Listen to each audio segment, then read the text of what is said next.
And welcome to the Bowls New Zealand coverage of the Aotearoa National Bowls Tournament. Today we are covering the semi-final of the women's event and the final of the men's event a little bit later on. My name is Alex Reid and I'm lucky to be joined in commentary today by one of the organisers for this year's event. Nā kātai. Nā, firstly, how are you? And secondly, when you've told me the answer to that question, can you talk us through who's in the semi-finals, please? Yeah. Afternoon, Alex, and good to talk to you again. Been a while. I'm doing really well, thank you. I wasn't quite good enough to qualify for this level of the play, but it's quite an honour to be here having a chat with the girls. I hate to say that I'm not disappointed about that, but I'm quite pleased to have a co-commentator, so well done. Yeah. Thank you. So to get to where we are, we've come through a round of obviously section play, and then the top two from each section came through for the final, or semi-finals now. Mm-hmm. And good selection. We've got Sharon Blake's team from Whanganui Aotearoa, otherwise known as Wellington, up against Pauline Pirere, and they're from Aotearoa Whanganui. Then down next bracket we have Mary Napier from Kapanui and the Wairohu four from Tamaki Makaurau or Auckland. So a great bunch of bowlers in there.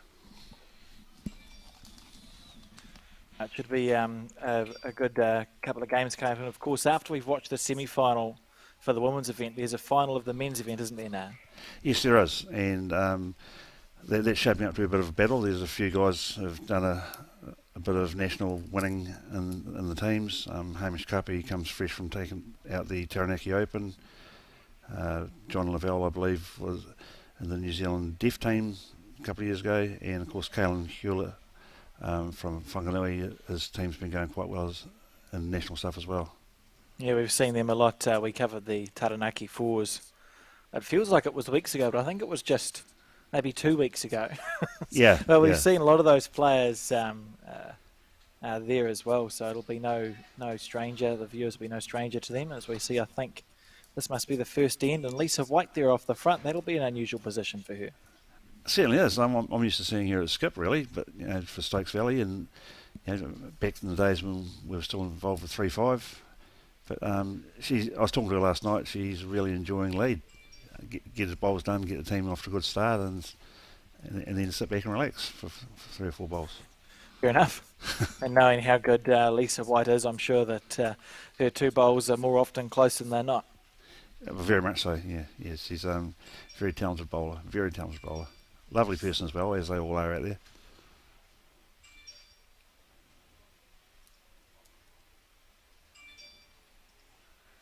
And can you talk us through a bit about, so this is the Papanui club, and there's also 2 other host clubs for the Aotearoa Nationals, isn't there?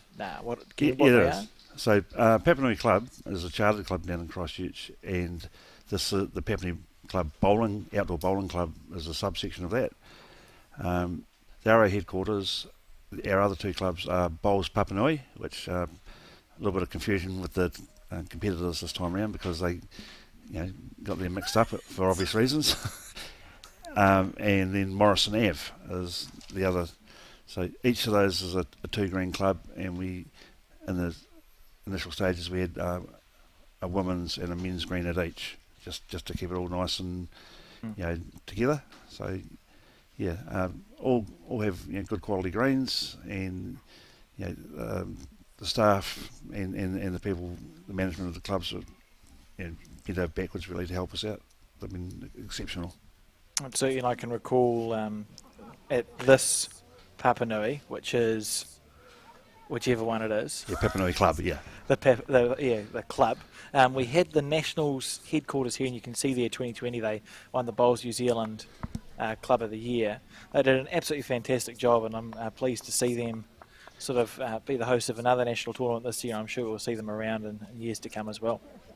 Yeah, well, hat goes off to Chris Terry, current president, and Brett Gay, and Trevor Sutherland, who's the president of the bowling club, and also everybody on their various committees. They've just been fantastic. They know how to do it. They've done it a lot of times, both with the Nationals and also with the New Zealand Chartered Club Nationals as well.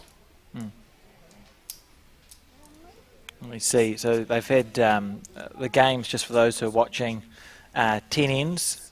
A kill is a kill, and they've had 2 trial ends up until now. So what did we give? Is it an hour? What's the time limit now? An hour 15, I believe. An hour 15. So we'll just keep an eye on that, because if there is a couple of kills, we may see the game not reach that 10 ends. Yeah. Oh. Just giving the jack a fright there on the forehand side. Yeah. Just a bit quick on that little whack. Could have had a good result.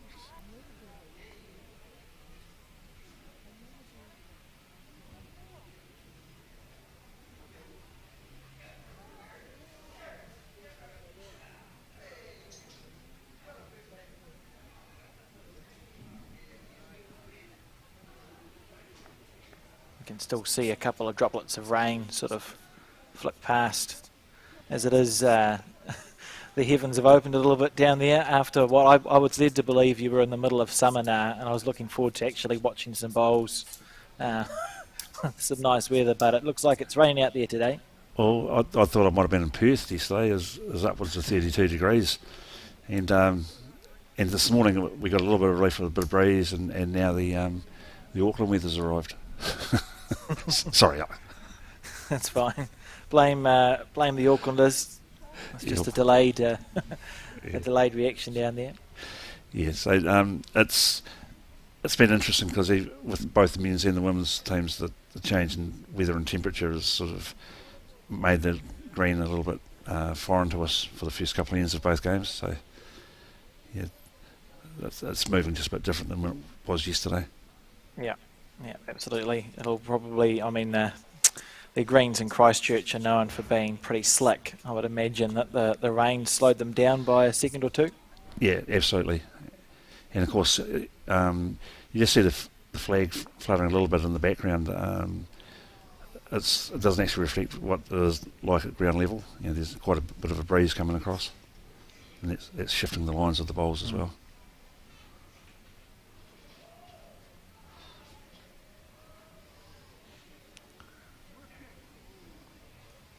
See there the Papanui Club in the background.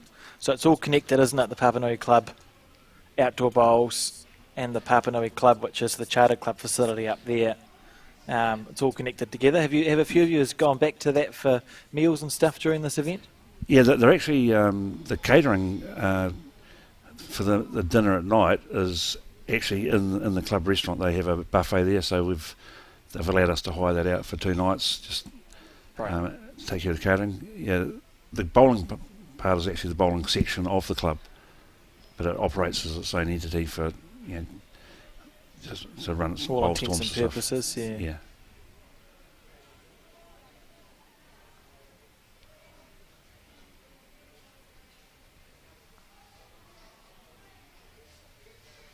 Amazed we don't see any umbrellas out on the green. I suppose they weren't. You'd be using them to keep the sun off your ears today. Oh, yes. Most people were heading for the shade after they'd played their bowl, and lots of water was drunk yesterday, believe it or not. I can imagine that people were well hydrated. Yeah. Well, whatever provided the hydration. Yeah, I had quite a lot of drinks of water, but mine had malt and hops in them. Funny that. Just for the bit of protein as well. Going. I see this last bowl of this end on the forehand. All that came out with a bit of a wobble. Oh, yeah, we see the clap. Displeased.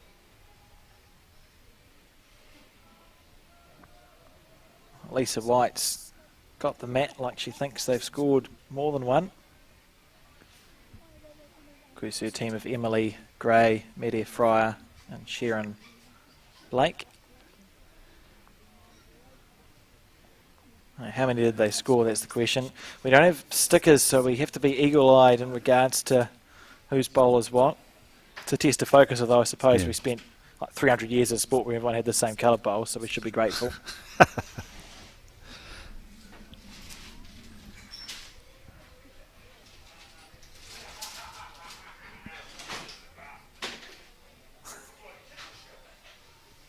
See Lisa waving her arm.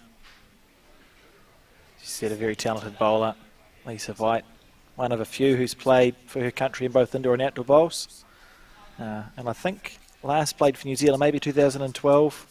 Nah, but I'm Yeah. probably wrong. I think Around that time, I think. Yeah. Yeah, maybe a silver in the world triples with Mandy Boyd and someone else. Just trying to think who the other person was. That's all. That's all I've got. That's all you've got. That's good. It's a vague memory. Yeah. Yeah, lovely action she's got. Yeah, fantastic bowler. It's got a great record, and like you said, on that Bowls 3-5 televised league was one of the stars of that.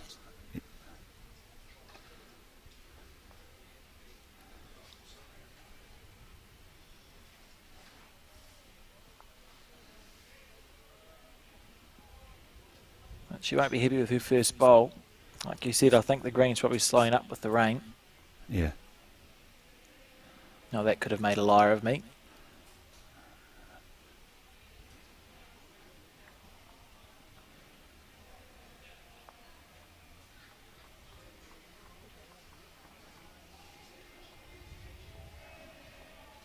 So Lisa looking to make a correction here. Oh, great adjustment. Yeah, lovely bowl. And their opposite number, Natasha, on her backhand. Had good green, so for her it's just about taking the weight off. Got something to rest on as well. Mm. I like a little comfort blanket. Yeah. Dog paws. Oh, it is. I don't think I'll go that far away on my holidays. Yeah, you'll be disappointed with that one. It's interesting, once it does start raining, a whole lot of factors come into play. It's like, well, how well can I hold on to my bowl? And then the green's changing speed, so it all sort of, we'll see some loose bowls, I think, to start off with. Yeah, yeah. It is quite difficult to get the grip on the bowl. Mm. Emily Gray here. No, it's not the end of the build. They're holding 3, so there's, I mean, I suppose there's plenty of room, but there is that early sort of pressure, isn't there? Oh, definitely. You know, you like to think you start holding or close or second, and then look to capitalise and sort of start, getting the points. But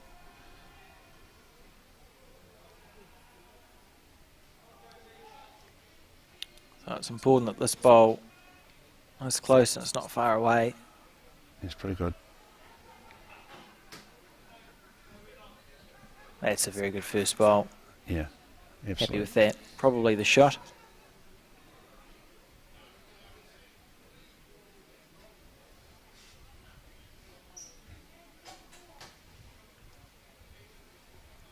Well, she's stalking after it. Yeah, she certainly is. And that's why. Fair enough, Drew. Great bowl. Great bowl.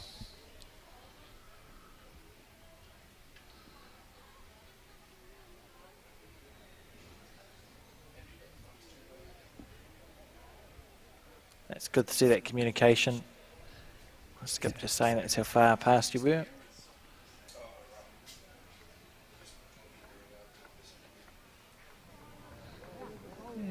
Very solid fixed stance off the bowler. I'm sure I've seen her play a live stream before, perhaps when we had the regional Interclub Sevens playoffs. Oh, yes. Yeah. I think she played in a peers match, played very well, I remember thinking. Yeah. And a good, I mean, look at the green she's had with her 2 bowls is absolutely perfect. That's a pretty good start. And we see some rain still pouring down. Yeah. And she's there to be promoted as well, which is a good thing. Be interesting to see. It's hard to tell if she's actually drawn the shot there or not.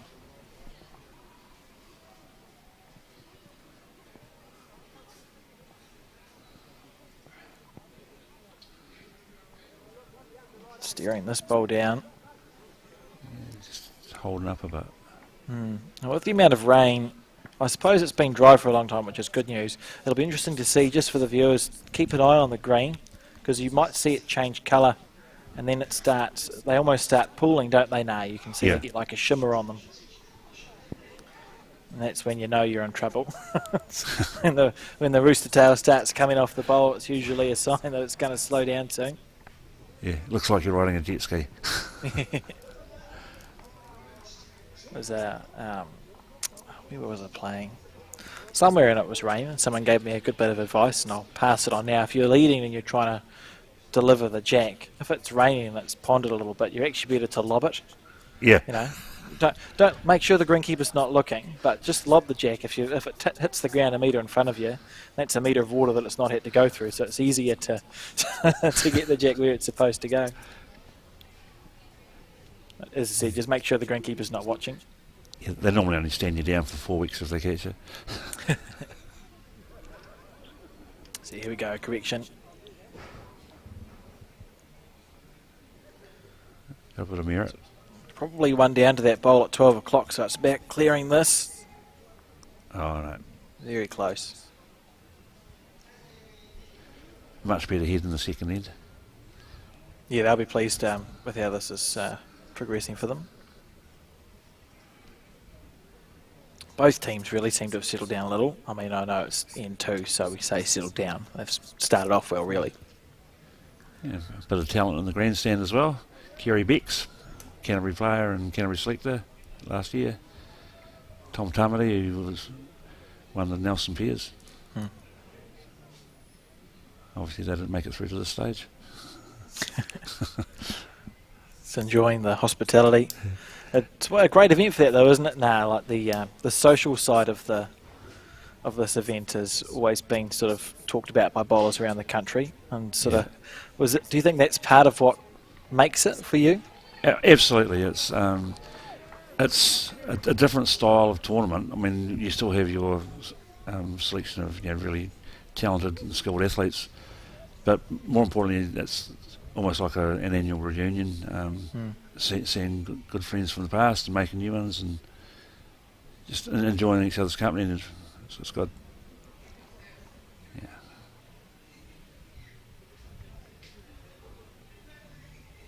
So that's Sharon, Blake, backhand side. The green's good. We'll see a few bowls miss that heavy, because when it's raining, you do think, oh, it's definitely slowing down. Yeah, I mean, you perceive it sort of visually, and you make the adjustment, and sometimes it's you're not quite reading the. I mean, in fact, sometimes when it gets a little bit wetter, the bowls actually aquaplane and they travel a bit quicker. Yeah, it'll be interesting if we see Pauline's bowls. They look like an older model. That's what we would say. That might actually work into their favour if this green continues to slow down. At least with a heavy bias bowl like they are, your bowl's still it's gonna turn. Yes. Yeah.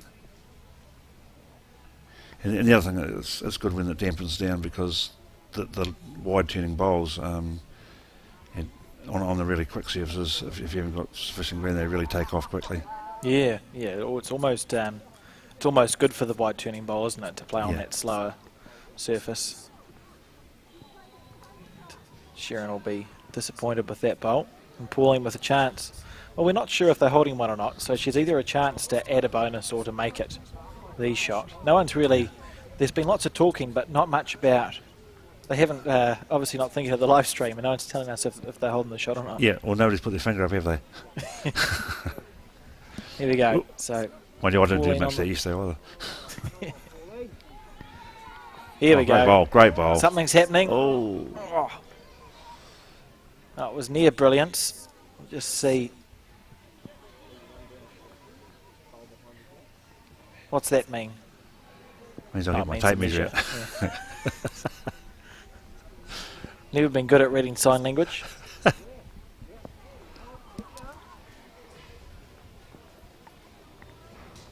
So, most people will have heard of the Aotearoa National Bowls Tournament. Nah. Yeah. What insight, or how would you explain it to Joe Bloggs, who's tuning in to watch the live stream and has no idea what it is? What's maybe an explanation for dummies, so to speak. So it's essentially a Māori tournament, and anybody who's an affiliated bowler, with a club and with their centre and with Bowls New Zealand, can enter. It's open entry, so you don't have to come from the same club. We have a lot of composite sides. We're now in our 49th year, so this is the 48th tournament, because last year in Kahunu, which is Hastings, Hawke's Bay, it got cancelled because of COVID. So next year it moves to Tainui, in Hamilton, and that'll be celebrated as the 50th, tournament in the 50th year of the tournament's existence. It's men and women's separate competitions of fours, and we play 5 short games as a section play, and then we divide up into the championships and the flight competitions. So there's a lot of history behind it in terms of where the various trophies came from and who instigated the tournament. So it's in the Māori bowling world, it's the pinnacle of our year, and we get quite a good representation. There's 78 teams at this year's event, which is fantastic. It's quite big for being in the South Island because the bulk of the players come from across that. What's that piece of water? Cook Strait. That's right. Some little inconsequential thing. Yeah, yes. I always thought this was the border of the country, but apparently it's just divides us. Yeah. So it's pretty good. One island has cheese rolls and the other roll doesn't. Yeah. And so this year we had a 2-day pre-tournament, and just so people come down and get a bit of a hit out and see how the greens are running in Christchurch, and then this main event over yesterday and today. So yeah, and a lot of food, a lot of fun. Unlike sort of other tournaments, there's generally music playing, classic rock music playing. Did you have an impact on the playlist selection this year, Nat? No. I did ask, but no, nobody likes Guns N' Roses. Sure. Yeah, so and then right there, is that 2 we've just seen go to the team of Pauline? I believe so. Maybe a 2. I'll be pleased with that. Yeah. And there's an indication of the prestige of the tournament. We've got the President of New Zealand Bowls down there measuring. Yeah, and right. Great servant of the game. Oh, lovely. She was here about 9 o'clock last night, doing the draws and cards and stuff. Wonderful I would lady. have said to her, we expect you to have your president's blazer on when you're umpiring, Anne. See how that goes. Or which one, the Bowls New Zealand president or the president of the last year's president of the Umpires Association? Why not both? Yeah, one for each end. Yeah. Interesting. And I see here in the book that as your organisation, it's divided into regions, isn't it? So can you talk to us a bit about how that works? Is that like when you decide where the event's going to be held, does it rotate through those regions, or what? What's the story? Okay, so for entries, it's kind of there's no sort of delineation for that, but in the Māori bowling sort of structure, there's 10 areas, what we call rohi, and that's just wait for this bowl to be delivered. Yeah, there's 9 that the North Island is split into 9 regions, and the South Island, or Te Papanui, is a region in itself, which makes a bit more logistically difficult, because we spread over such a big area. And but they're generally connected to a tribal area or a collaboration of tribal areas. Northland, Auckland, Hamilton, East Coast, Bay of Plenty, Taranaki, Wanganui and Wellington. Yeah, so we get quite a big following of supporters as well, as you might see through the windows here.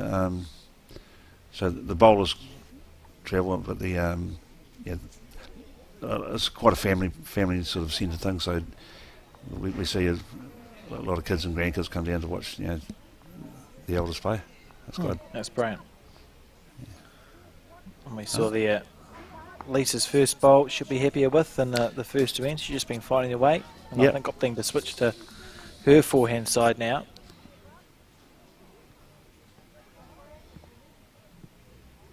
Yeah, very smooth delivery. Yeah. Very intense. Yeah, a focused woman. And look at this.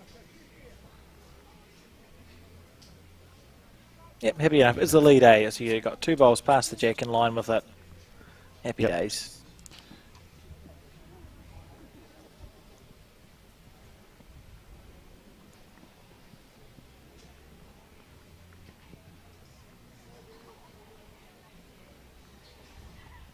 You think the bowling rag's big enough there now?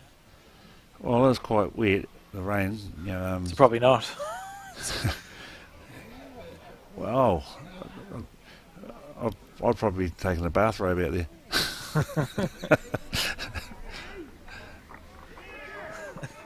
Oh, I hear a bit of noise. And as the event does progress towards the finals, is it normal to see the, I don't know, it's raining a bit, but the crowd's going to get a bit involved, aren't they? Well, traditionally, I mean, it's, as you say, there's a bit of water coming down, but in fine situations, it's not unusual to see the whole green like surrounded, 2 or 3 deep, and a lot of barracking for the favourites or against the others. Yeah. Go on the back end, just looking to make that correction. Not bad here. Willing it on. Not bad here. She got it. Happy with that. Trailed it back. Oh. One down to lead. See, that's the value there of a bowl that's past the head. You've read the book, haven't you, Alex? Hey? I have. I've read a couple of books. It hasn't helped me much, but it means you can talk. Yeah, Bryant on bowls, one on, one over. Yeah. Dave Bryant, good coach. Yeah. Although we probably would dissuade people from smoking pipes nowadays.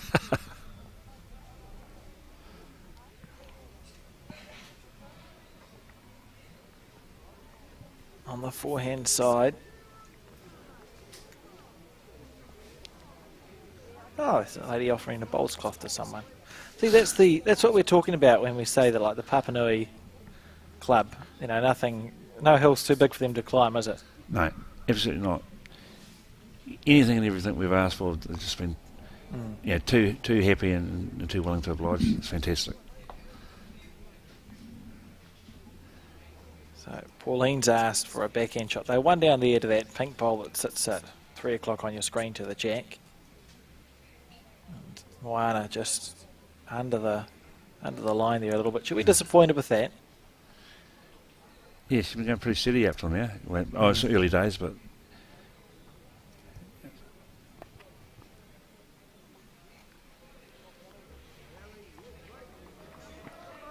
they've all got quite good body language, so it's hard to tell if they've played a good bowl or, like, I immediately let that one go and I thought, it looks like she thinks it's quite good. yeah. It's past the jack, I suppose. Another sign of the experience, we see Colin Williams in the background there, cleaning the camera. It's the man who presses some of the buttons.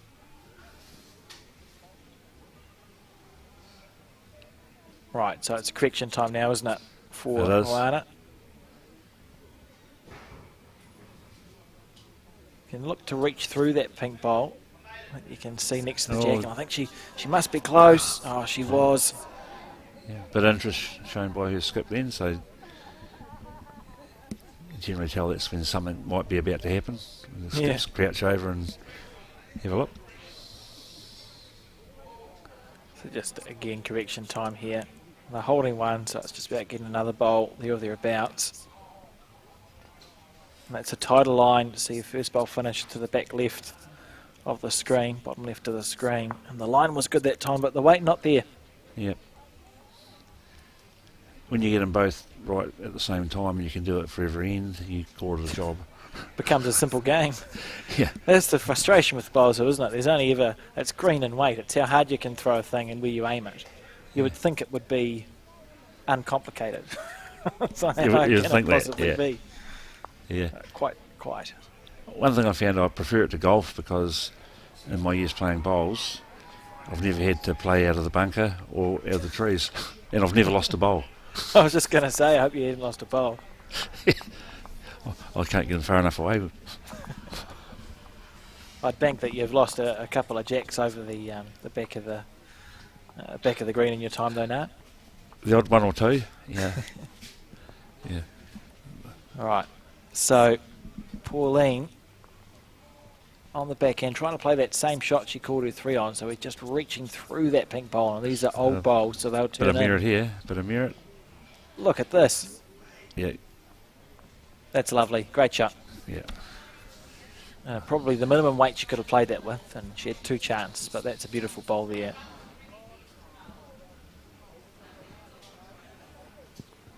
and putting Sharon under a bit of pressure. False start. Yeah, slippery hand and the ball. These are some of the older bowls as well, so they'll turn on these Not a bad line damp here. greens. I'm just not sure how the weight is. Over for another metre, 2 or 2. That can be so frustrating as a player when you know you've got the green right. And so a chance here for Pauline just to try and add a bonus. So Wider he's this taking a time. very wide line. It'll be interesting to see how much it turns. That was on its way back, I tell you. There was just some bowls in the way.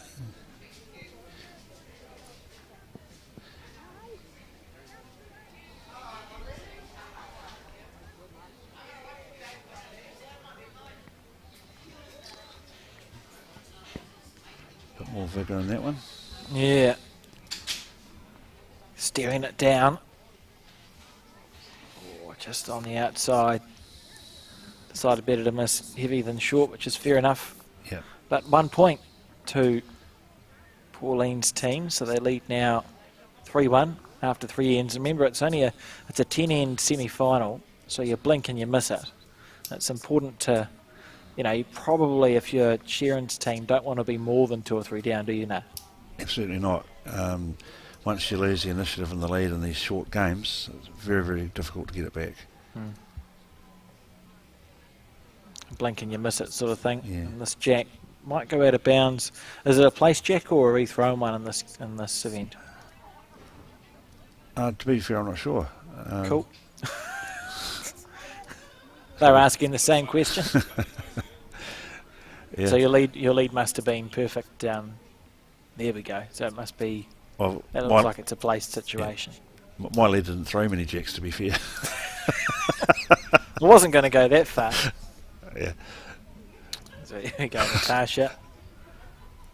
A full length head, so this is the first sort of the initiative is with Sharon's team because they've opted to place the jack here, so they're probably thinking it's raining, which means it's slowing down, and you back yourself to reach the jack better than the opposition. It's a good start. A little bit short, but it's a good start. Good green. You're happy with that.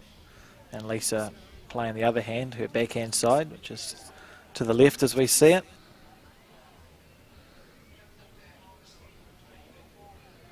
Steering this bowl down. She's not far away. Good. Pretty good. Good shot. Pretty good. So now the question is, does Natasha switch? To which the answer I think is no, based on Pauline's indication. Yeah, staying on her backhand side, even though Lisa's sort of, you wouldn't say she's in the way, but she's a bowl that could be hit, isn't she? Yeah, definitely. And now we see some umbrellas in the background. There's Natasha's bowl. This isn't far away. All she wants to do is miss that pink bowl of Lisa Very White's, good and bowl. she's done it. That's brilliant. It's a very good bowl. It would have looked almost impossible from her end of the mat. It's a great shot. Or her end of the rink, sorry.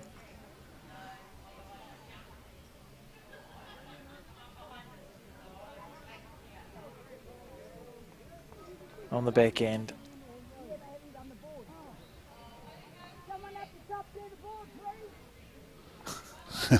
Can just hear in the, I'm not sure how well the viewers can hear it, but Noah and I have hooked into there's an ambient mic, and someone somewhere has forgotten to do the board is what we've just learned, isn't it? It is. And somebody's not very happy.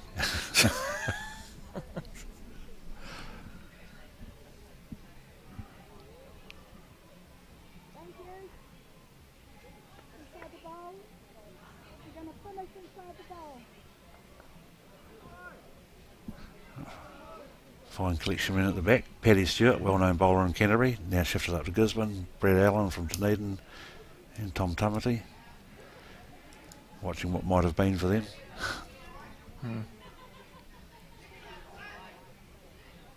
Now, this is the first really loose bowl we've seen.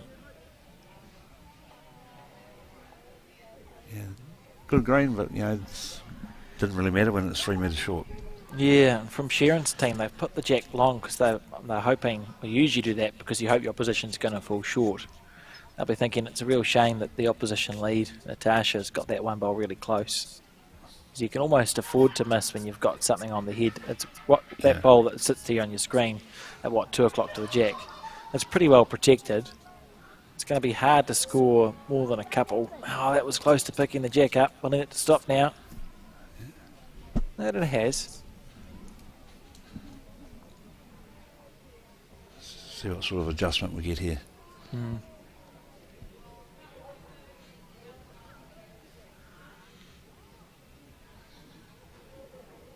Should be thinking just give it a bit more oomph. And she has done so. This could be a brilliant correction if it gets down in time. Or find a friend. Oh, As it did. they're all still on the rink. Even got a couple of claps from her skip for that one. Do we know how the defending champions, because it wasn't held last year, it was held the year before at Aotearoa too. Yeah. They played in this event. Yeah, they were our. They were in the. Did they get to the quarterfinals? Are they still going? I'm not entirely sure. I've been away at the other venues doing. Oh, that's stuff. a very good excuse. That's a good excuse. We'll get someone to tell us if they're still going, the defending champions, because they that was the last event that was held, wasn't it? Because last year you got COVIDed. Yeah. So Mackenzie Bleacher and her team were the. Part of what we did down here is we offered a free entry to both defending champions. Unfortunately, the guys' team couldn't get here, but Mackenzie brought 3 of her 4 down, so we thought that was close enough. Yeah. Yeah. No, it's good to see. Just a bit of.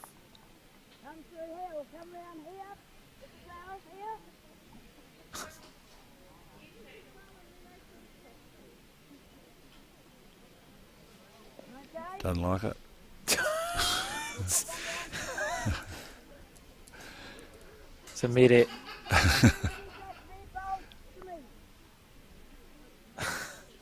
Oh wait, she was going to play the forehand and then she was going to play the backhand, but we're back to the forehand again. Sharon Blake indicating, through the gap on the forehand side. So often you see it when you've set your mind on one hand and you change, you come up short or a bit narrow.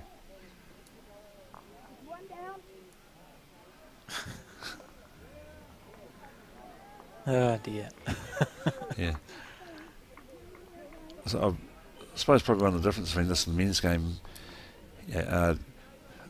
you'd find somebody like, particularly my team, would see that they're one down and they might go a little bit quicker at it.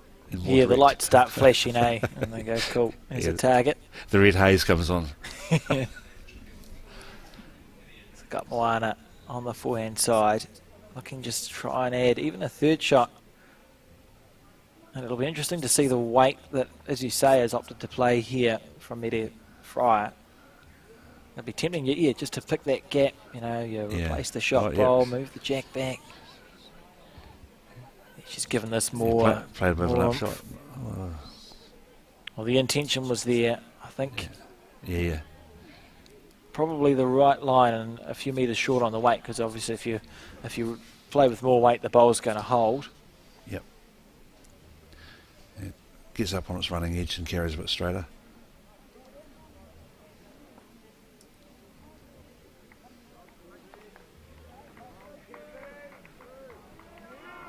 So for Pauline's team, they're holding one. You know that the opposition is probably going to try and pick that gate. Yeah. Are you just adding another bowl to the mix, do you think, now?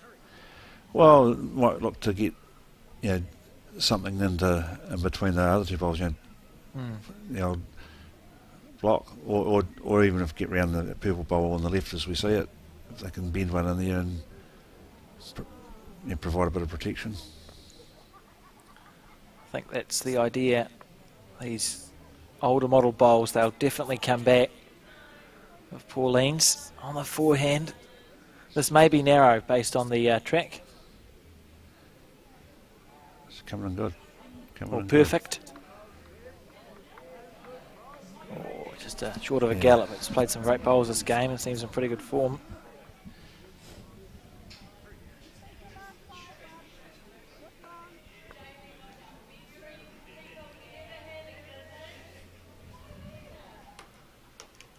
Sharon Blake on the back end. This is the shot that she originally wanted Media to play. Here it comes. Oh, great effort there. That's a good bowl. They've got second and third now. It's just about, you just got to try and find a way to get rid of the shot bowl. Yeah. My vote would be for up the middle, but that's my vote. That's a good vote too.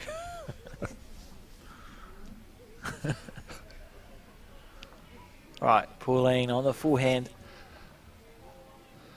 So the rain continues to come down here, Papanui. Oh, she might get an inside edge off there. Yeah, these older bowls. Got it square and run on. Reasonable. There must be a way. They'll look for a way. Maybe even a cannon onto that pink bowl, onto the shot bowl. Yeah. Yeah. So it's just about getting around that short bowl that you see on your screen with as much weight as you can and still come back. So this won't be short. This is close. If she clears the front, it's close. She's still close. How's your weight? Yes. Unbelievable if she doesn't have the shot out of that. Oh, she doesn't have the shot out of that. That was a great effort there from Sharon Blake. Oh, that was close, wasn't it? Oh, it certainly was. Only needed another roll, really. Yeah, essentially did almost everything right. Probably got a feather of a bowl first before it hit the bowl of Lisa White's. She may have taken some of the weight out, but it was essentially perfect. But not quite, so 4-1 the score now, and we're nearly at the halfway mark. If you're a Sharon Blake supporter, now is probably a good end for them to score a point.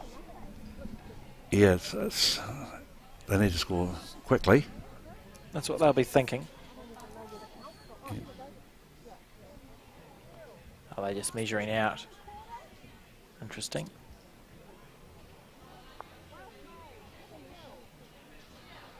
So the jack's been misthrown again. They put it long last time, it didn't work. So Lisa, yeah. Take your I think mat that's up. your other. Oh, they're going the opposite direction. Are they going right 2-2? Let's see where the jacks ended up.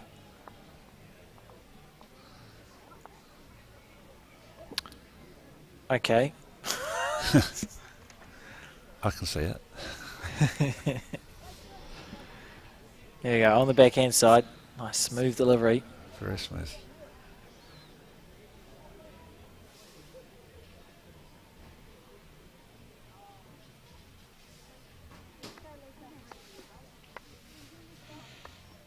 Yeah, just a metre.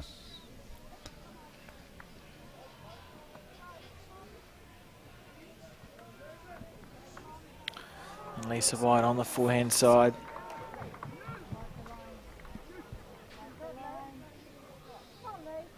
I'm not going to put a hoodoo on it, but it looks like the rain may be clearing. He says optimistically. Yeah. Hard to tell from down here in the bunker. Just say it and see if the weather gods listen. Yeah.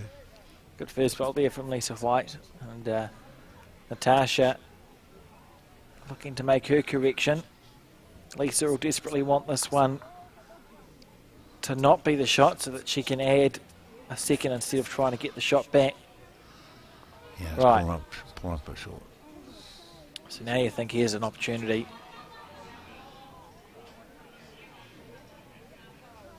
It's amazing the difference the leads can make in an end. Oh, it all starts there. You know, if you're not on top after the first two bowls, you know you're struggling. Yeah, we're not struggling, but you're chasing. You spin bowls trying to get the shot back, don't you? Yeah. And Lisa, that's okay. The green's good enough, and it's past the head. I suspect she probably would have wanted. It would have been really tempting to try draw just at like a touch or something and put some real pressure on, but it's not a bad bowl by any stretch. As we see another exchange of bowling cloths to the right. I wonder how many they have at Club Papanui. And like a a bowls cloth repository. They've got a very good little library there actually now. I bought a book from them last time I was down. Oh, did you? Yeah. And it was called, I think it was Bryce Courtney's last one, so it was Jack of Diamonds is what it was. Oh, okay. Good book if anyone wants to read it. Yeah, I'm a Robert Ludlam fan myself, and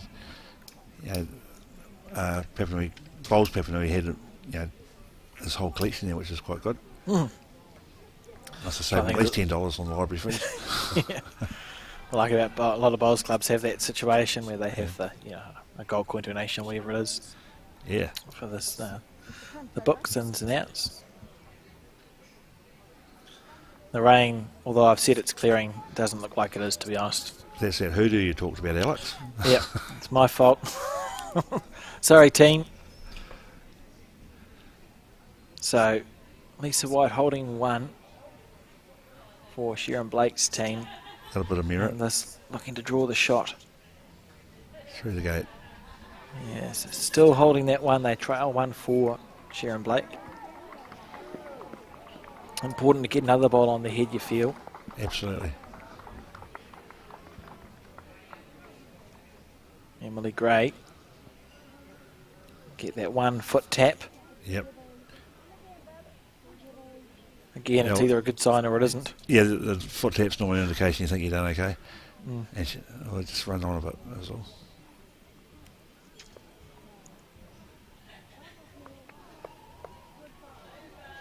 And Pauline just saying, look, you're just drawing on your backhand to here.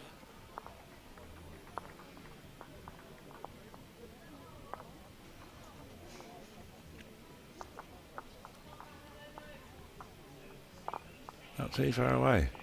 Not far away at all. Wahine has played some lovely bowls in this game. And here's another one. Great shot. Really good. Looks like number one. Yep. That's all you can ask, really. Interesting. So they're asking for an aggressive shot, Sharon Blake from Mede. On the backhand, they've got a bowl at the back. Unless I've misread the hand signal, but it looked like it, didn't it? Nah. That's what it looked like to me, yeah, definitely. Come through sort of situation. Okay. Probably a better shot. Sit it. Oh, lovely effort there.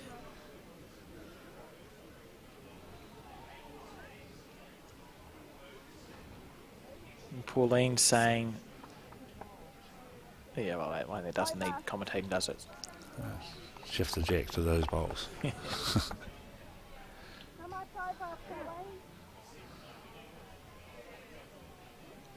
Are these teams usually now that have played a lot together, or is it a bit like the Nationals where teams come together to play in their Aotearoa Bowls National Championships? A bit of a mix, Alex. Some teams have hobbled together for decades, particularly family teams or neighbours and stuff like that. But in the years I've been playing, there's always a reconfiguration of different players with it's a calamity. Sorry. Oh, yeah. Sorry for interrupting you, but the shot's been given away. That's not ideal for Pauline's team. As you were now, continue. Oh yeah, just saying that they mix and match. So some guys will play together in the Nationals, the Bowls New Zealand Nationals, and then change to different makeup. What was that? Just somebody running across the green. So in the main they kind of hang together and they travel in big groups of 10 or so fours. So they generally fundraise all year to get their. Particularly when they come down here, they'd like to stay for a couple of weeks just to make it worth the journey down. Oh, brilliant! And they travel around the South Island. It's a good looking bowl. Idiot. On the forehand, she's given the shot back. Wow. Oh, this is a roller coaster of emotions for both teams, I would say. Must be charity week. It's only fair. Unbelievable. That was a great effort to be fair from Mede Fryer on the forehand. Unbelievable that it swung so much, really, but they sort of from the sublime to the ridiculous. We've seen the shot given away by both threes. So we're back essentially where we started, aren't we? And the shot is sitting with Pauline's team. Yeah, an interesting selection of tactics, really. a good old bowler from down here, Peter Meyer, once told me when you're holding, generally you'll go a bowl wider and a bowl lighter. Yeah, or just start covering. Yeah, you run if you're on the tight side, you're always going to run the risk of a slice of hell, aren't you? It Yeah. sort of comes with the territory. Yeah. So, Pauline just looking to cover, I think she said. So we'll see a bowl go well past.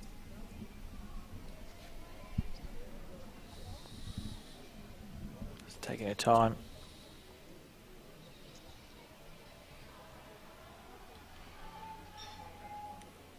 Smooth delivery. And on that arc, you can tell it's one of those, the heavy bias bowls. Pretty handy here if she got Lovely the weight, arc and she here. is. Great bowl. Good stuff. Good bowl. And really, that's all that's on for Sharon Blake as a draw shot. There's so much stuff. If you tried to hit it, the bowls have got so far to move on this head that you're probably better just to see if you can draw it.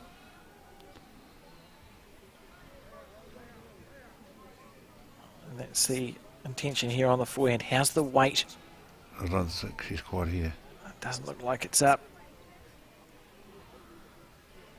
It's a disappointing bowl.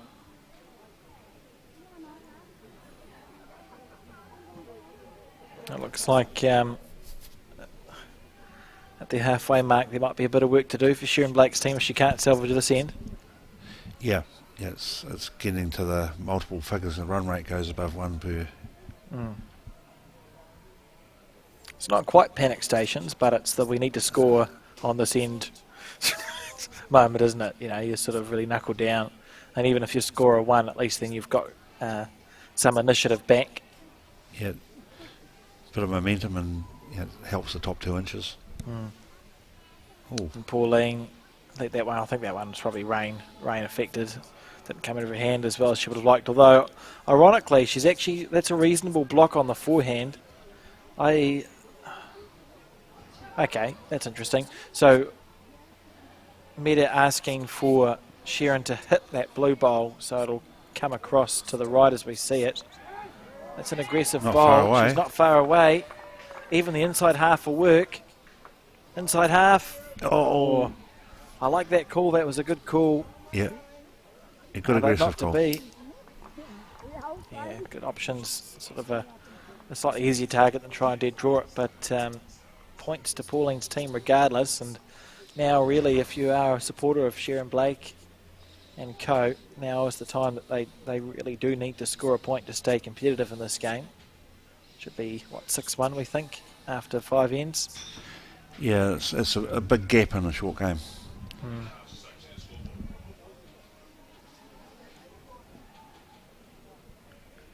See how many times they turn it over. 6. Yeah. There we go. Yeah, so 6-1 after 5. We're at the halfway mark. Now's the time to score. Yeah. I think Short end. I think one of your Auckland fellows might have said something about could be a game of 2 halves. I think he played rugby for New Zealand or something. Sean somebody. Not Richie, he wouldn't talk like that. Sure. What a great start. A great start. Yeah, she's playing really well this game, Natasha. Fair to say she's probably outled Lisa, I think. But as you said, at the halfway mark. Here she comes. Yeah. Here she comes. It's a white. Magic. When the pressure's on. Yep. Great stuff. Go and get stuff. It's rinse and repeat really for Natasha. She's played one almost perfect bowl, so it's the same thing again. Plus something to land on. Yeah. Nice out of the hand. On the higher side, they've been asking a lot for that to come back, particularly with the damper green. Come back a long way though, didn't it? I wonder what bowl she's playing with. Taylor somethings.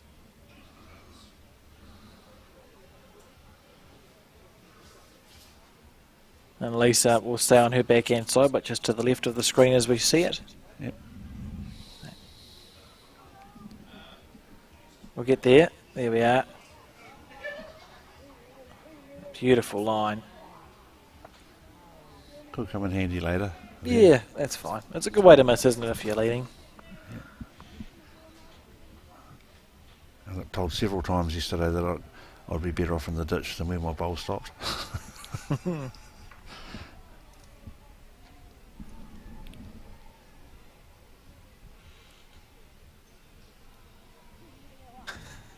That's always nice from your team, isn't it? Yeah. Yeah, well, your namesake keeps me pretty grounded.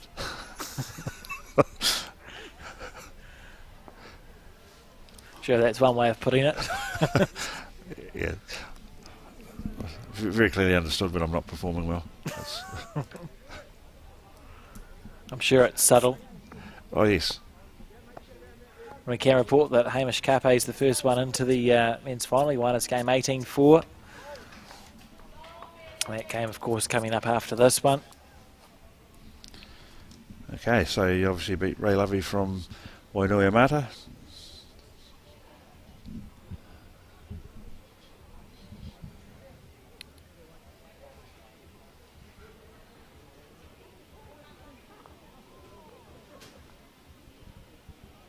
Backhand side here. Coming into the mix. Not far away if it turns in time. That'd be enough, eh? You know, you've got your green right, you've covered the pink bowl at 6 o'clock. So it sort of reduces that scoring area. Well, generally it's a tactic, isn't it? You secure the shot and then as best you can, if you're not needing multis, just match the danger where the bowl might go. Absolutely. A very disappointing bowl there from Emily Gray. She had perfect weight with the first one, but it was a bit tight, and then perfect green, but was a bit short with her second. And what, you know, when that happens, you just go, oh, I wish I had a third bowl.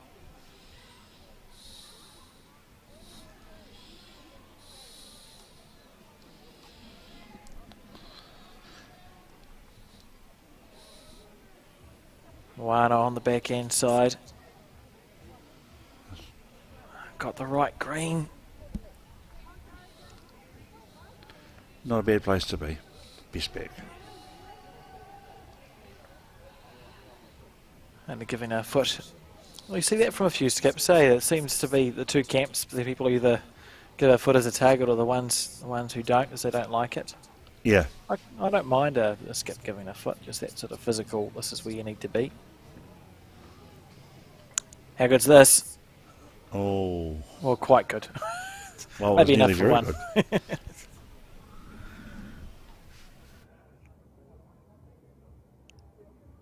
So we see Moana just lining up on her backhand side, so she's one down now.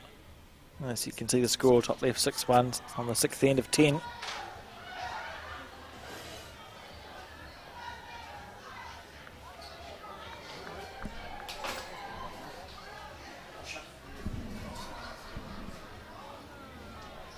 Oh, great bowl. Lovely shot there. Played some real classy stuff in this game. Almost every time it feels like Sharon's team is building ahead where they could score one or two. Something seems to happen, doesn't it? Yep. That's just the pressure under. You know, Media willing this bowl to hold. I don't think it's going to. Yeah. So when you've got a bit of a buffer, you know, you're a little bit more relaxed in what you're delivering, and you know, you just play your natural game. Sometimes when you're chasing, it tenses you up a little bit.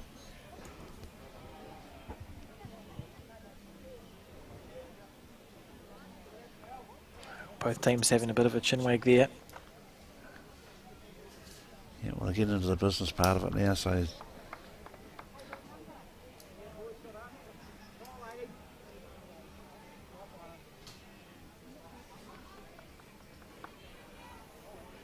Pauline. That towel on the forehand, backhand. Which I know because she's very helpfully painted the grips white on the bias side, which is clever. Yep. And this isn't far away if she's got the weight right. Might ride off that blue. Oh, that was very close to lots of things.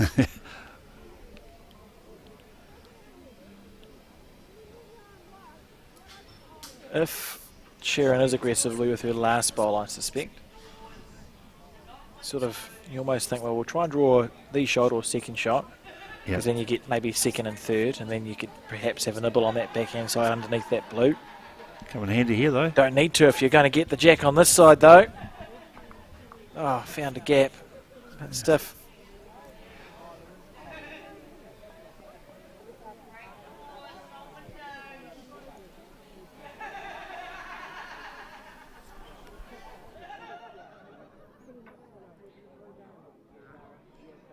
On the backhand side from Pauline.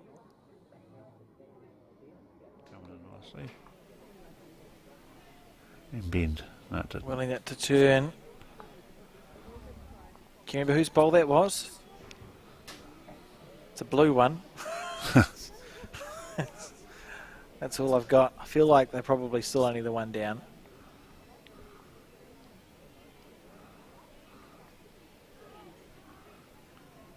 I'm not going to make that correction. Not to be, and we're going to see another point go to Pauline's team. It's panic.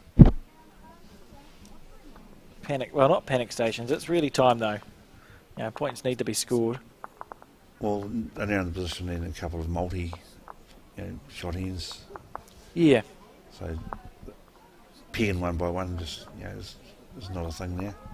Yeah, they need to be looking for a number. It's going to start from the lead. I think we probably need to see Lisa hold maybe a 2 after her 2 bowls, and they can try and build from that.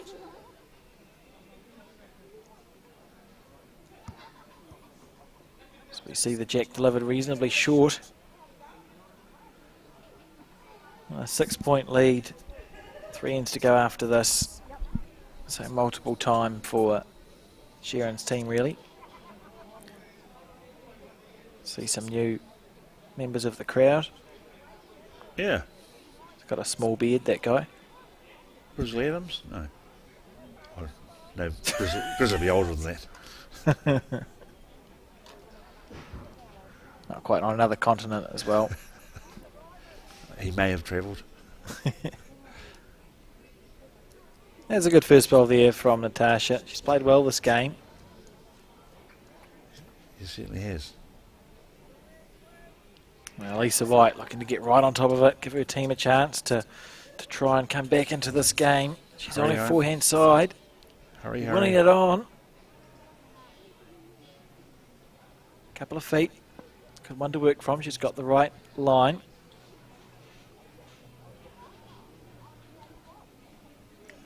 See the crowd beginning to build in the background.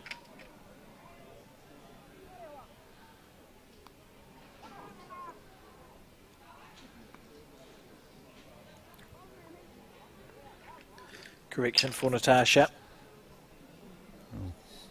Oh, beautiful line. Now here's a chance, another opportunity. Nah, and I think we'll see Lisa switch to the backhand side because that blue bowl, I actually don't know what colour it is. Whatever colour bowl it is will be in the way. Probably looking to just beat herself or promote her own bowl. Oh, it's on the wide side, so now you hope for some left-handed turn. Yeah, it's okay. Yeah.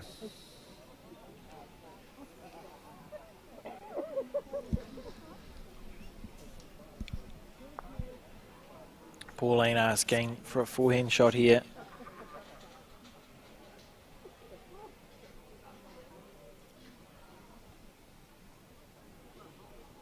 So where did your involvement in the Aotearoa Bowls tournament begin? Was it like at the start of your bowling career? Like, could you just talk us through how it all came about? Well, I was thinking there 7 years ago, Brian Hemme, who covered the role of, we call it counsellor for each of the 10 areas, he was looking to do other things at that time, so he asked me one day if I was interested in playing in the Rohi tournament up in Hamilton. I said, oh yeah. He didn't tell me that beforehand there was an AGM and I was going to be elected as the South Island councillor. Yeah, That's a clever way to do it. very clever, very clever. Must have been worth the airfare for him because he flew me out there. And so I've been on the board now for 7 years and elected as vice president last year. And they have a process generally at the tournament itself where the delegates get together and they present options for each tournament year. And they're currently between 3 to 5 years out because it takes a bit of stuff to organise them. And there happened to be a gap for this year, so 3 years ago I put in Te Papanui or South Island's bid and it was accepted, so there we are. So it's Right. yeah. It must be satisfying for you to have obviously participated in this event as well, but it's clearly been a well-run, well-supported event. Is that a satisfying thing as a tournament or someone who was part of the tournament organising? Is it satisfying just to see people enjoying themselves and playing well at this event? Absolutely. I mean, it's gone without a hitch. It really has. And apart from the weather today, but can't say enough of the visiting teams who the first thing they did upon coming down to register, just put up their hand to was there any task that they could help with, and there were a lot, and they just got on and did it. It was like having your family come to visit. How they sort of just do everything you need done around the place. So, and certainly could not have happened without the support of the clubs and Bowls Canterbury for that matter. I'm lucky to currently share the title, or as well as a councillor for this. I'm president of Bowls Canterbury, and my board and our constituent clubs, have been very supportive, very supportive. That's good to hear. So we see Pirere on the forehand, looking to go around that pink bowl and then to the jack. How's the weight here? She's done well. Go, she says. Fall over, fall in. Just out of the count, and the frustration there is it probably removes the full butter drive, doesn't it? Because she's sort of almost blocking it. So they're now committed to that same shot that was within a few inches of perfection. Yeah, it's a great line for sure. Another roll would have made a fantastic shot. Oh, bit of concern. I've seen happier looks. Bit of concern. On the forehand, well passed, but it's a cover bowl. Pirere with a hard shot to play here on the forehand side. Yeah, just a foot more. Really, such fine margins in this game.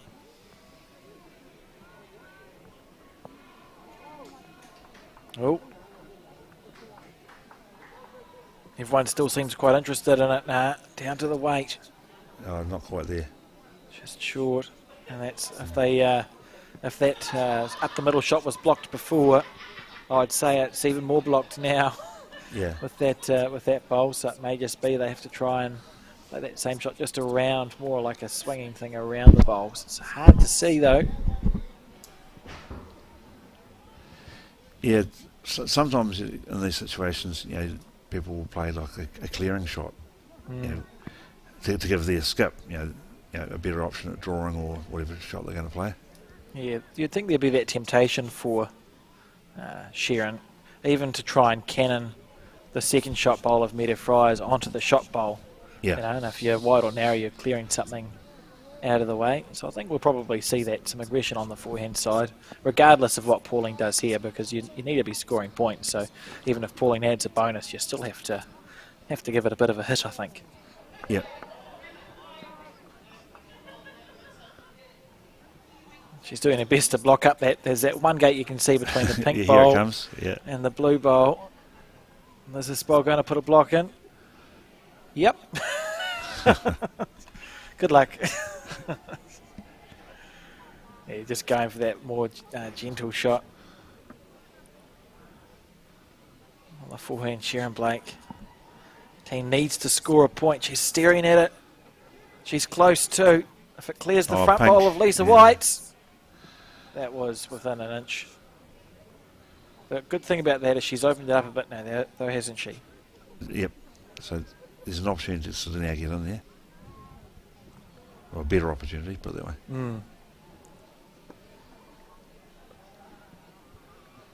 Pauline on the forehand. Trying to get one in there herself. And you feel like this end is huge in the context of the game. I think if Sharon doesn't find a way to score, it's a long road back. And she's got an opportunity. That split. Yep, that's right. Yeah. Huge bowl.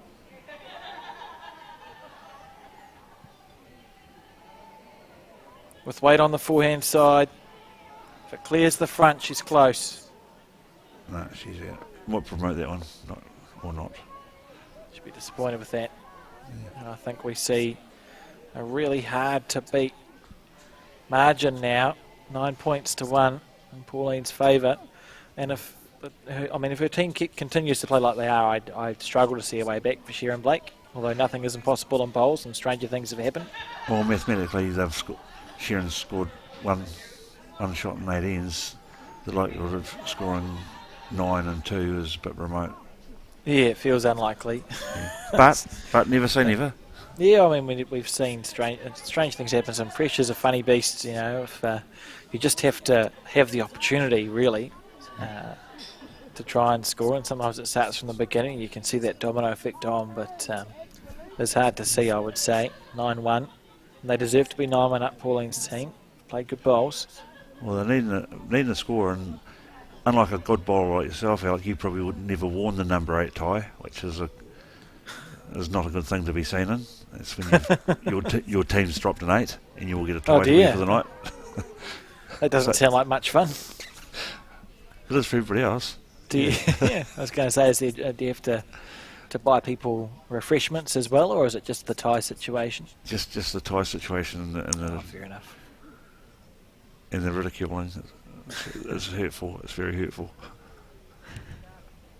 I think I've never dropped an 8 in outdoor. I've dropped an 8 in indoor bowls, and that's seared into my memory. It was disappointing. Yeah. And that's an understatement. Lisa on the back end. Team trails by 8 points. Touch narrow, but she might stop well on the back. She's got the right weight. Perfect weight. If there's time for a toucher, it's with their second bowl. And their team, you're desperately trying to score points now if you're Sharon Blake's team.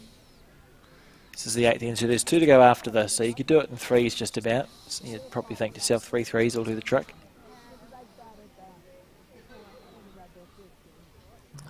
Pauline's team has no intention of letting that happen.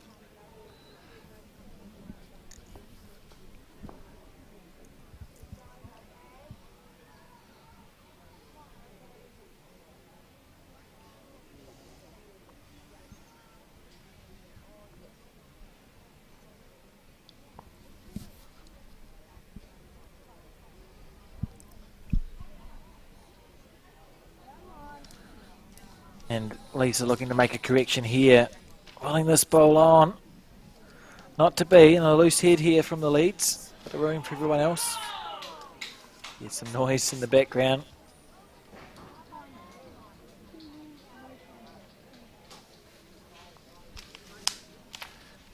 Yeah, the numbers on the spectators should pick up shortly because the flight finals are on the background. So there'll be people watching that as well.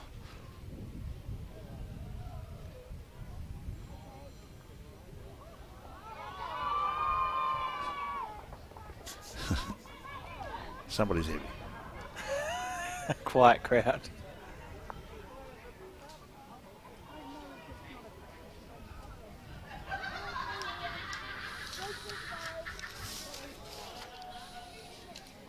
Good to hear people enjoying themselves.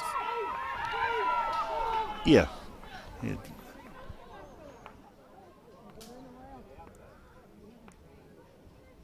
Emily Gray struggled a little bit in this game. Still just unable to quite find that touch. I think, as you said earlier, a lot of it's to do with the fact that the first couple of days were played in about 700 degrees and we now have rain, so the greens, of course, aren't going to play the same as what they did. Yeah.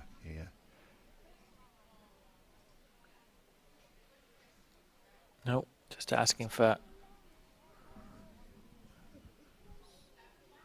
some sort of clarification there.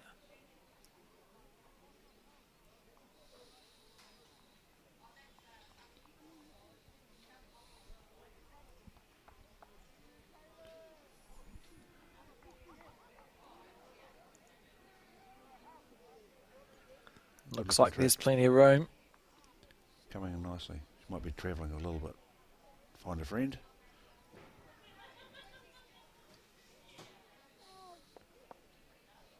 Looks like shot itself.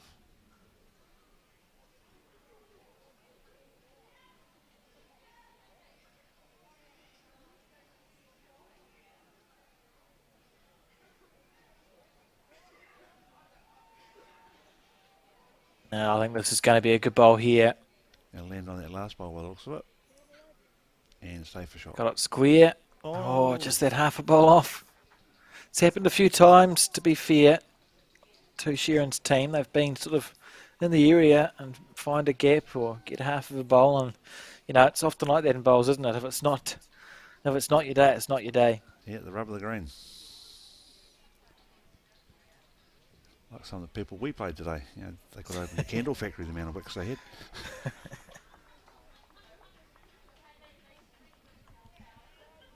Oh, Pauline giving it a good look. And Moana just trying to draw the shot. Made some lovely bowls in this game.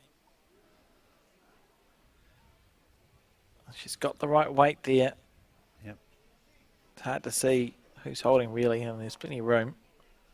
One down, says Sheeran.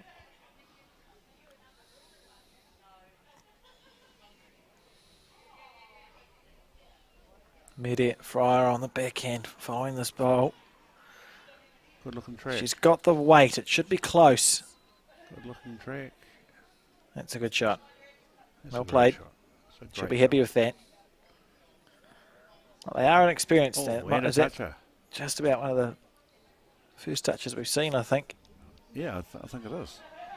Very good bowl. Moana on the back end now. So if you're Sheeran Blake, you're trail 9-1. They're experienced bowlers. It's probably scoring. You probably want a 3 here, don't you? Nah, that's probably would be a good start to the comeback. Yeah, it's a big tree to chop down, but a 3 would be helpful. Bit by bit. So she'll know that her 2 bowls have to count, Sheeran. And you cross your fingers. The opposition will miss. Of course, Medi has another bowl to go. So maybe it's only 1 bowl of Sheeran's that needs to count for the 3.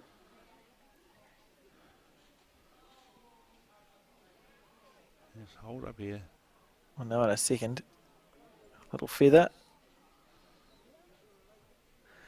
Oh, it may be enough. Yeah, hard to tell on the sample about the back blue at 6 o'clock, but it looks pretty good. Unusual end. It's looser than the ones we've seen in this game so far. Maybe a bit of nerves hopping into it. And I suppose they're getting towards the end of a long period of bowling. Yeah.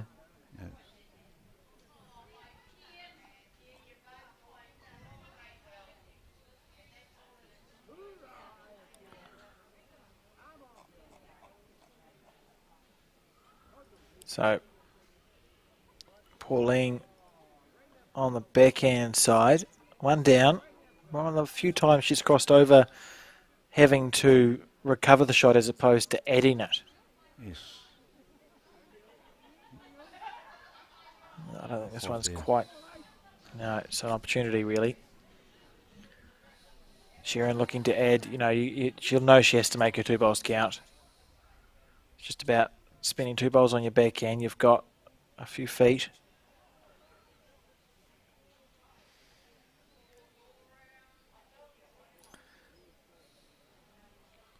Desperately willing this one. Into the bunch. Yeah, it's not going to be enough weight or green.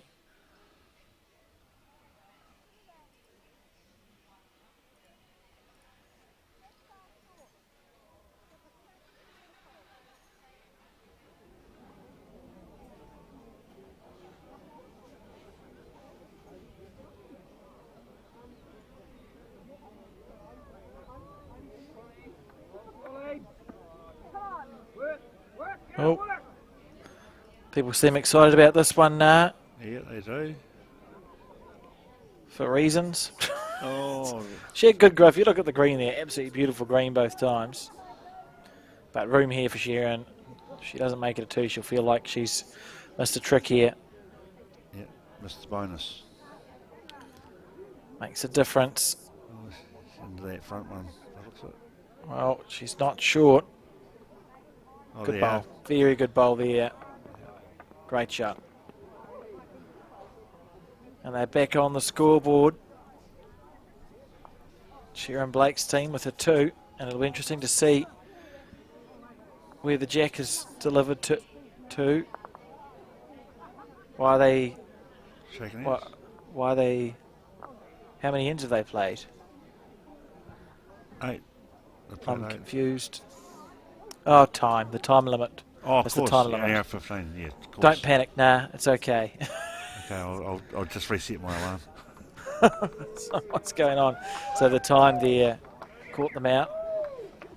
And congratulations, therefore, I suppose, to Pauline's team. We won't see them in the final, but we'll endeavour to give updates as the live stream progresses. Yeah. And I'm sure that through the grapevine the information will trickle through. So that was a good game to start off with, the semi-final of the women's fours. And we're going to now before we so I'll explain to the viewers what's happening, I may as well. We're going to take a very short break after this game. We'll cut to some highlights, then a short break, and then we're going to come back for the final of the men's event, which would be between Hamish Kape and whoever else is in the final. Make it as about as clear as mud, isn't it? Oh, no, you're quite right. Hamish, he got through with Bent Ray Lovey, so we're waiting the outcome of John Lavelle and Caleb Huwyler for Brilliant. the other men's finals. Okay, well, on that note, sit back, relax and enjoy as we show you some highlights of the game we just broadcast.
And welcome back to the Bowls New Zealand coverage of the Aotearoa National Bowls Tournament.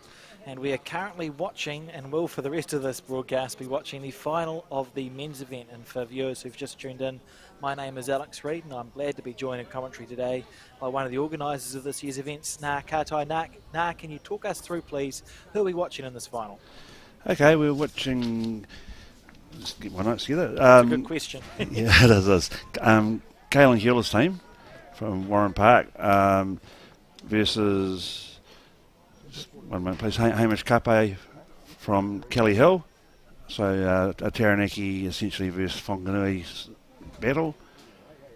Both pretty well performed teams in recent events they've been in. So should be quite a good, interesting sort of game. And we saw a couple of jacks sort of zip across, and we see their path to this final. Kaylin defeating Jay Lavelle, Hamish Kape defeating, who have you told me he defeated?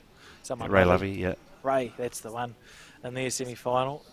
Hamish had a really comfortable semi-final, and I'm not sure what the score was in the other semi, but these players, regular viewers of the broadcast will have seen them around because, of course, the Taranaki Open men's fours, Hamish and Kaylin were both members of, were they on the same team? Yes, they were, and yeah. You'll see in the background Kevin Sellers in this team. He's from the Papanui Club, and he was a lot to do with the organisation of Taranaki Fours over recent years. Yeah, so obviously in fine form, these players, having found themselves at the end of that Fours tournament and now at the end of this one. It should be a good game, and again, just the viewers, we'll have to all pay attention. We don't have stickers, so we'll just stay a little bit focused, and we should we should understand who's got what and when. Yeah, we might have just to rely on the body language of the bowlers.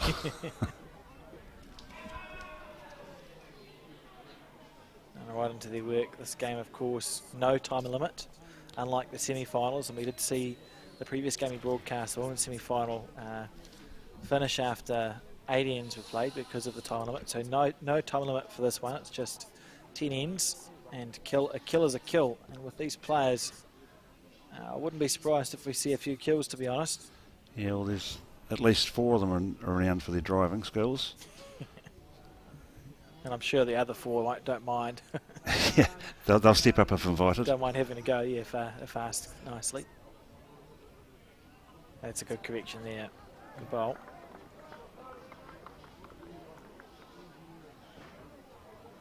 Young Tommy Carmichael from the Christchurch Club in Christchurch. Oh, big pardon, he's actually changed that. He's from the Papanui Club. Oh, so he's on home ground essentially. Yeah. Try from Thomas. Which means this is Levi Davis on his forehand side. Another left-hander.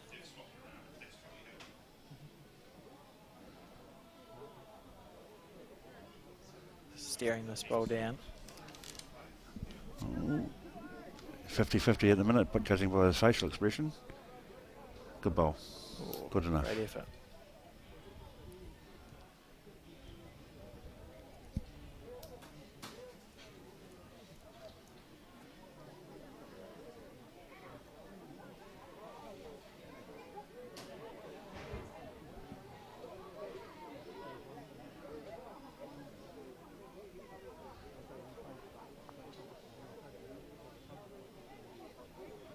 Willing it to hold. Oh, not to be there. Right.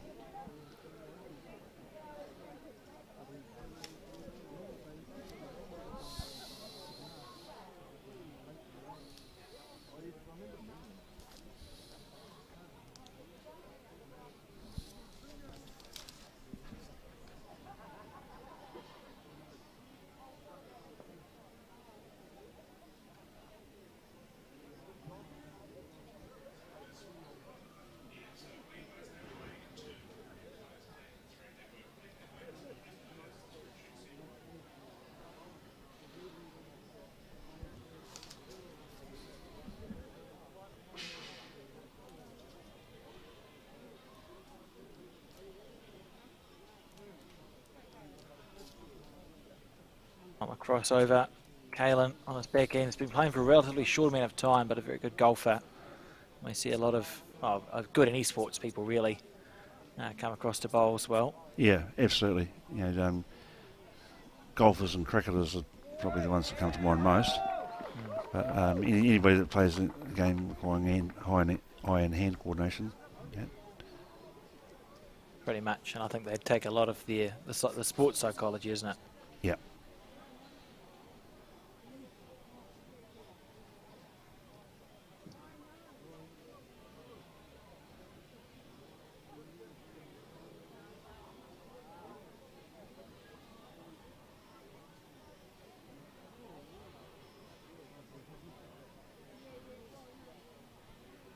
And a little scratch of the chin. Decisions. We see on both of Kaylin's bowls, the little marks, that's off the rubber banks on the green, isn't it? That's usually an indication that a bowler's been played with some force. Yeah. And not always that it's hit its target.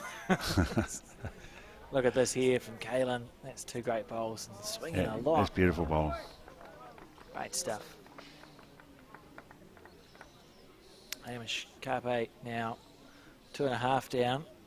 Just been asked to play on the 4, and that's a hard shot to play. There is 3 Kelly Hill, and Hamish saying I'd rather hit it on the backhand side. Just what's going to happen here.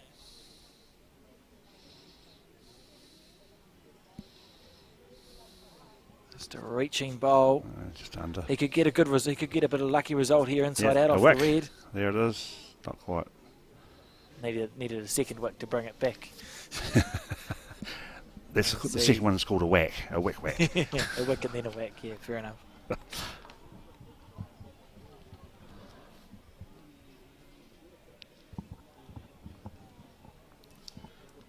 So 2 at least to Kaylin's team. Just measuring around to see if it's more than that. Now, I was told we had a lollipop person, so keep an eye out for them.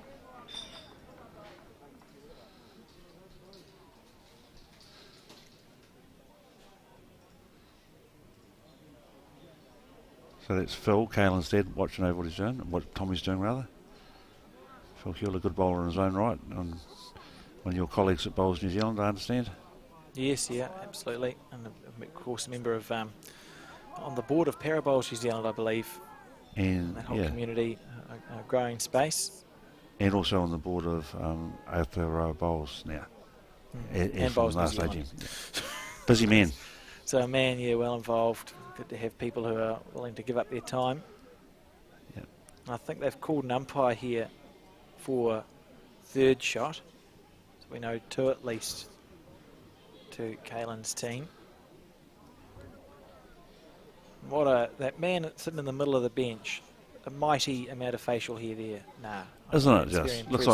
Looks like 2 pork chops. Yeah, it's an impressive effort. Yeah. I'm impressed. Got some hydration in each hand for. Just keep the whiskers damp. Yeah. Right, here comes Anne, President of Bowls New Zealand, on the measure. Good balance, Anne. What's your wingspan like? That's the question. Both bowls sitting flat, so they don't need to be chocked.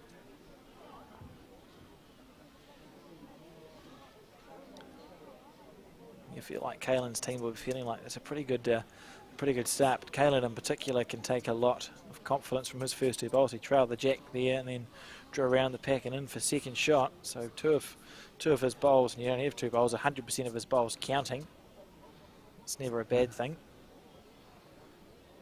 So she's measured the blue one. Speaking of spectators, I think I can see my 3rd sitting down there, just to the left of the flag on the front seat. Yes. He'll be offering a bit of advice, no doubt. Yeah.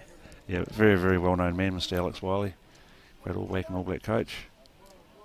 A reasonably competent bowler in his own right. Of course, member of that Wood End Jets. That's the name. Wood End Jets team that was on the televised Bowls 5. There he is. Yeah. Keeping an eye on proceedings. Yeah.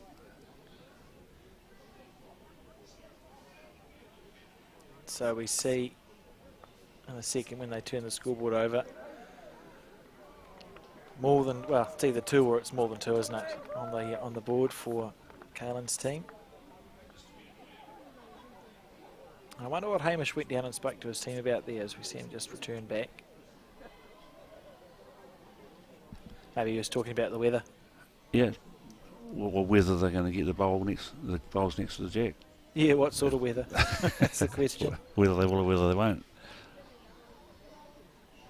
Pirere off the front for Kaelin's team. So both these teams have juggled around a bit from the initial team configuration on the spreadsheet that we were given. Pirere originally playing 2, now off the front, and of course Hamish's team, I think even this morning Kelly Hill, who was the 3, was leading. So some chopping and changing going on.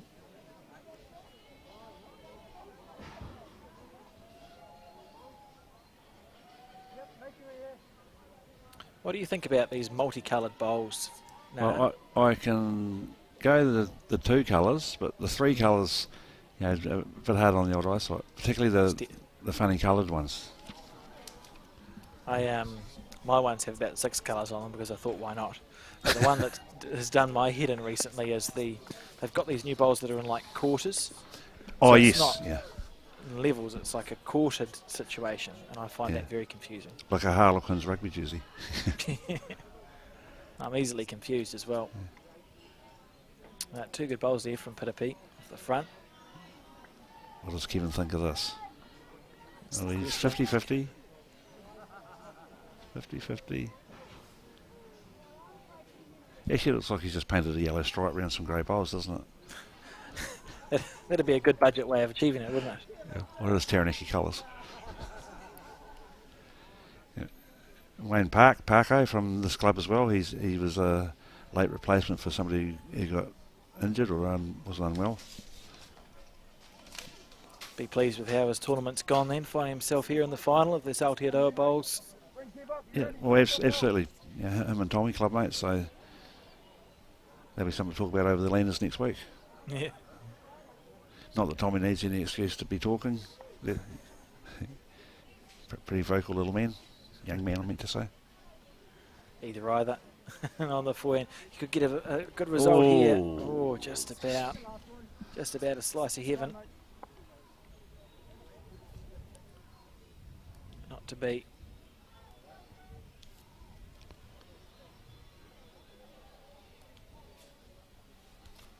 Now, perfect weight from his first one, Warren. And pretty good with the second. This is a good start here. Yeah. From the team from Papanui. Well, the composite team.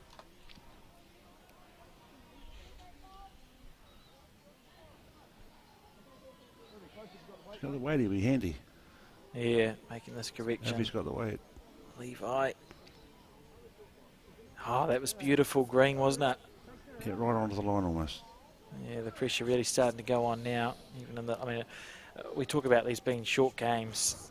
This is the second end of 10, so the pressure that really does go on right from the beginning. We saw Kaelin score a 3 on that first end. If they can sit and hold a 2 or 3 this end, it really does start twisting that pressure in. Yeah, like in the ladies' semis that we watched before this, they were pegging ones. That's gettable to halfway. Absolutely. You drop a couple of 3s, it's a different story. Kelly Hill here. Oh, this head, it's turning a bit ugly for Hamish Kape's team. Thomas Carmichael, of course, be looking to make this one count.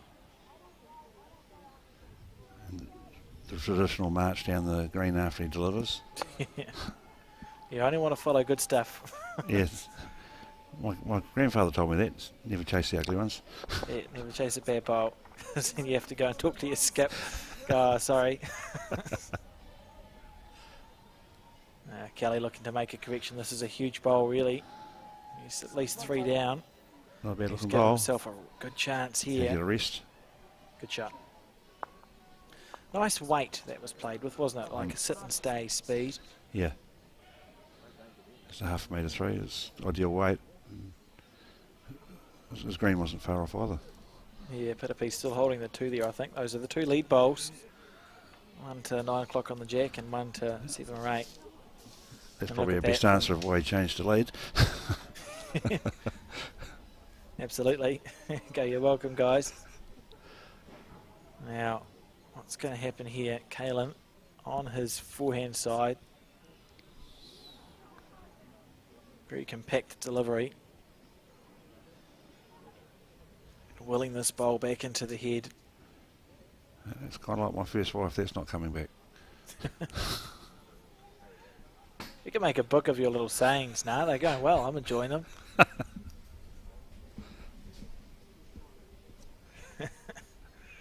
All right. Hamish on the forehand. If he clears the front, he's close. Oh, he's good. He's good. Snap it Right, up. now, how much Off. are you turning? Yep. Good shot. Yeah. Classy bowl there.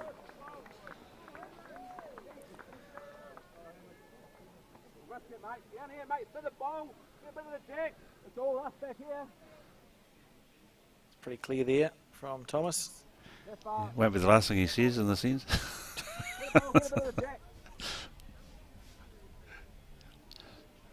I can lip read and Caelan's saying, shut up, Tommy, I'm trying to think. Right, decisions. So Caelan's instincts to play the forehand. He switched to the backhand. It'll be interesting to see what weight he opts to play with here. It almost looked like he was going to go for a draw rather than a reaching bowl, didn't it? Yeah. Just on the sign language. Looks like he's played this pretty well if it comes in. Lovely effort. Gave it a go, but not to be. Yeah, Caelan probably saw the other side with be able to play that pink bowl out. Can I call it a pink bowl? I don't know. I'm colourblind. No, whatever they are. Hamish on the forehand now, looking to make this one count. He's turned the head around with his first bowl. If he's got the weight right, that's okay. Through the Holding hole. on to any of those. Great effort. Good bowls early on in this game from both teams. We see 1-2 Hamish Kape's team, so 1-3 now on the third end. Good start. Yeah, so it's a good bit of an arm wrestle at the front end. They're testing each other out.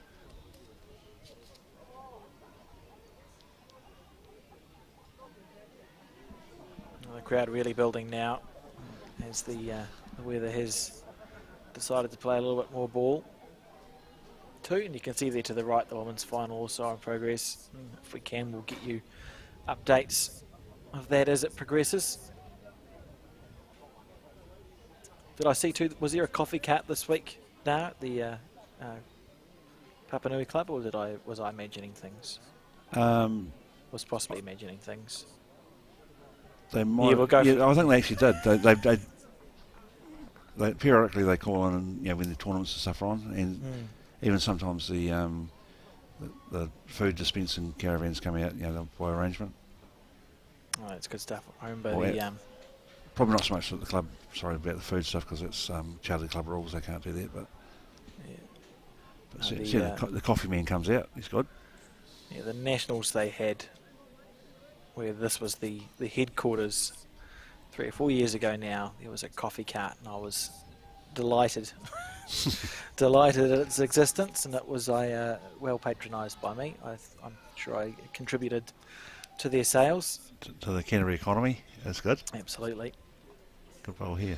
Good battle here from the leads, really. Look at this here. That's a great bowl. That's a great shot there. Kevin Sellers. Yeah, two good bowls. Pirere on his backhand.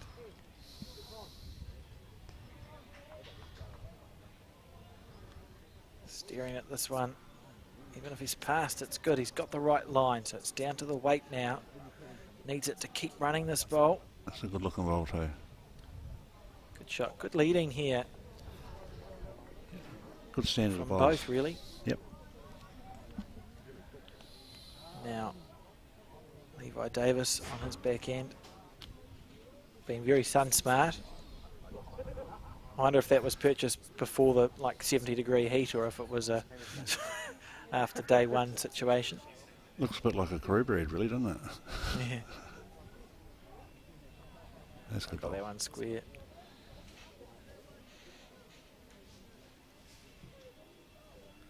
Warren Park now asked to play on his backhand side.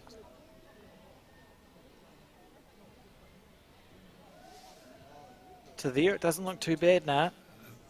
He's got a good bit of turn coming in here. That's a pretty handy bowl. How does it look now? It looks better all the time. How Made good. 2 of it. Oh, that's unbelievable. Yeah, that is a class bowl. Crowd obviously not super duper. I would have been jumping up and down. It's incredible. He just dropped the jack back a foot on his backhand. Kind of a regular shot when you were playing Alex, as I remember. Yes. Those were the days. Those were the days. Oh, that bowl past the head, nice. So what we are going to see later on this head then is some aggression, aren't we, from Hamish Kape's team? Yep, there's a whole bunch of hitters in that team, or both teams actually. Undoubtedly. And a couple down, so there will be weight. That's why this bowl's been called to be past the head, because you don't know how long those 2 bowls are going to stay by the jack. Yeah. Warren, that's great bowling. Yeah. So Hamish asking for a reaching bowl. And if you miss, you want to clear the short stuff, don't you? Yep. Nothing worse for the skips than having to navigate through short bowls. Yeah. Clean run. It's a good bowl. Sort of another catcher. That bowl that sits at 11 o'clock to the jack is the mud in the eye. Yep. For the Taranaki team. Thomas Carmichael on his backhand. And the Karma's pretty handy as well. It's not far away. Oh no, he's given it away. Oh no, it's 2, isn't it? Oh, don't do that to me. He's made it a toucher, so he's changed it, hasn't he? He's holding 3. So is now the weight we see here from Kelly Hill. Not going to be short. He wasn't short, but he was also wider than he would have liked to be. And a big end again, you feel. Because I think Hamish probably just have two proper goes at that. See if he can get a kill out of it.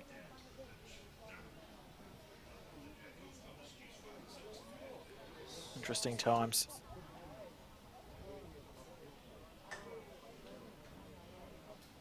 This bowl coming right back. There's beautiful greens here at Papanui Club.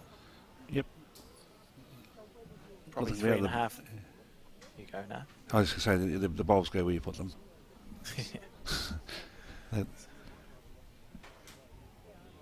great image there of the chartered club premises. And so you're looking at the back end of the club. To the left is the gym, and then the restaurant, and then the back entry to the bar. So it's 10,000 members they have. Oh, it's a great facility. Yeah. Do you think he'll be short here? Not the way he's shaping up.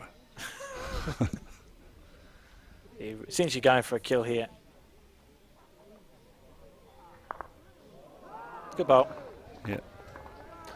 Played at about 1,000,000 miles an hour. Good shot there, good kill. Yeah. And opting not to bring the bowls back, but to play from that end. That's a really good shot from Hamish Kape. His team, they were 3 down. It was 3 good shots. So it's a good bowl to kill it, and they'll start again. Yeah. You put a lot of vim into the drive. I was just watching where the mat went. It just about went a rink across. Yeah. So he's obviously pushing pretty hard into the deck. Yeah, there was a bit of oomph. It's always nice when you can get one of the early ones, isn't it? You feel sort of... I don't know. Okay. Yeah, it's a bit demoralising when you keep trying like I do, but yeah, you did right out. Yeah, once you get an early one, you sort of get a bit of confidence, so you know you can do it again. And they did that on the third end, so there'll be no fear of having a proper nibble. Good bowl here by Kevin. Great shot. I've been very impressed by the leads. Yeah. Now, going in this direction last time, Pirere played 2 absolute bombs. See how good his memory is. Much like the Kernahan style, you take a step and swing your arm. And that nice swinging hand, it looks like it's got a bit of give. That's a very good first bowl there from Pirere. Right on the line. Good home there. Yeah, good one to correct from.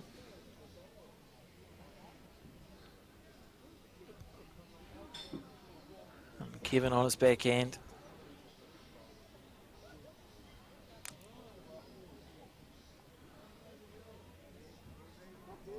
It's coming nicely too.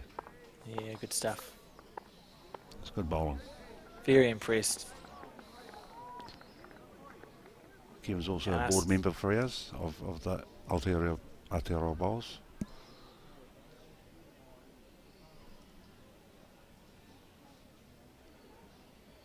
So do you know much about next year's tournament? No, can you tell us much about that? Where is it going to be? Tane are the host, so it'll be up in the Hamilton area, and it's be a pretty special event because it's the 50th. So they've been planning that for probably the last 3 to 4 years now. So no doubt at all that they'll put on full bells and whistles for that. And we've already talked about getting together our group of 12 teams that are here to head up north. Look at Great this stuff. This is great bowling here. Brilliant. Now, the good thing about the 2 bowls of Pirere is that they're past the head, and I'll be surprised if the jack doesn't move at some point in the next 12 bowls. Yep. Warren Park played 2 screamers on the last end. Now, once it's not going to go down, you will it to hold, don't you? Put another bowl past. Beautiful weight. That's a good shot there from Warren. He'll be essentially, you've got flashing lights around the head saying, go on. Hit me. move something.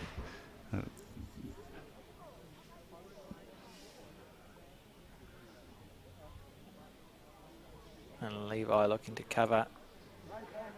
She's done so to an extent, but there's still those 3 bowls to the slight right of the screen. You can see it.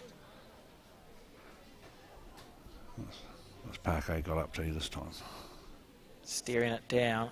He's not far away. If his bowl lets go, it's not going to let go. Just holding that little bit. Good bowl though. Not Beautiful a bad patch weight. cover. Yeah. Beautiful weight.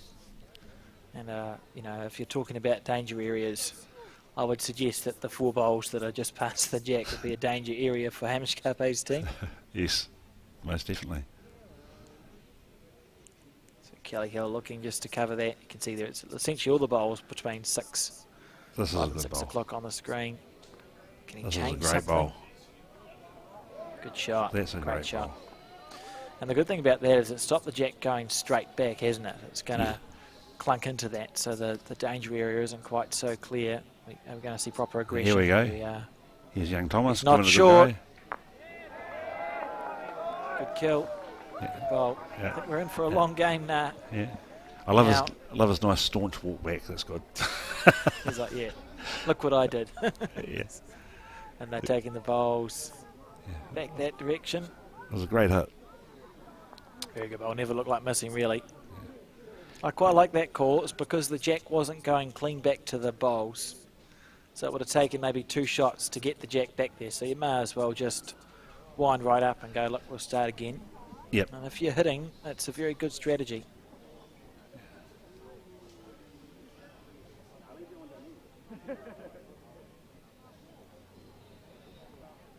He wasn't holding back when he let it go. He's quite an accomplished cricketer too, is Tom. At club level and first 11 level when it's at school. Good eye, very, very good eye. It is interesting in our sport.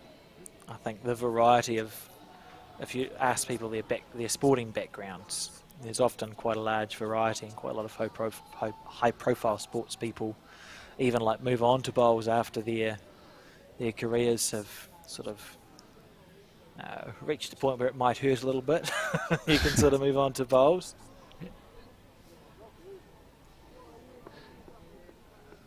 That's another good start, Kev. Playing very well. Yeah, it's interesting. A lot of the guys, from my background was rugby, come across. They find that bowls is still quite a workout. There's a lot of bending and shifting and striding and lunging and stuff like that. And the standing jokers, they would wait till they retired before they started bowls, and invariably they'll say, "I wish we'd started like years earlier." Absolutely. Great game.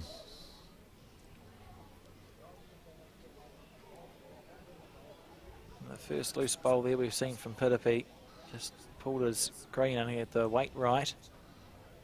Sort of the first lead to blink, really. They've both been playing outstanding bowls so far in this final. Good position too, Kev.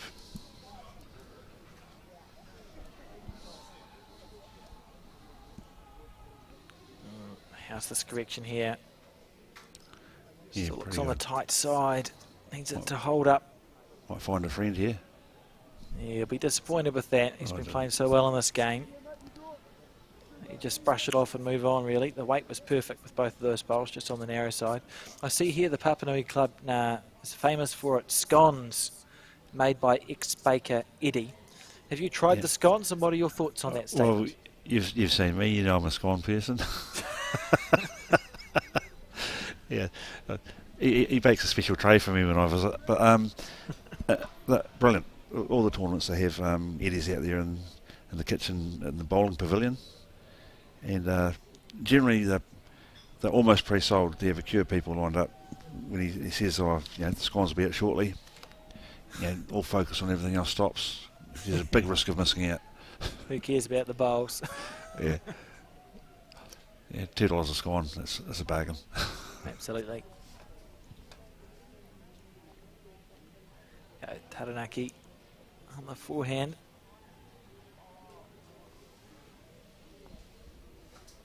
A good head here, building really. Yeah. Off the front, Kevin Sellers has played two good bowls. Levi's made a good correction with this one. They've got the bowls past the head this time around, which is the difference, I think. Yep.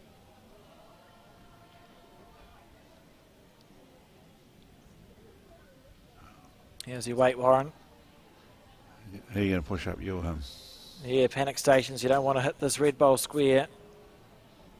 Oh dear. I mean, that could have gone better. Yeah. Another bowl, half a bowl across here would have been the hero. Yeah, it's beautiful weight.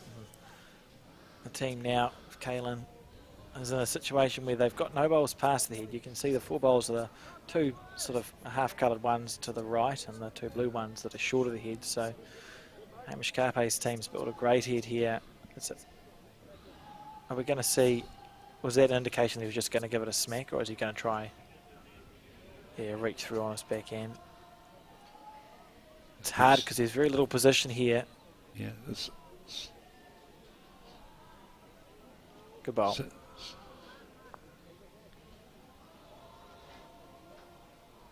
Good enough, really. He had lovely weight. He was trying to play either of those blues up or through the split. I see Kelly Hall chase after his bowl. It's going to fall short. fantastic green, but need another metre. Yeah, big bowl here.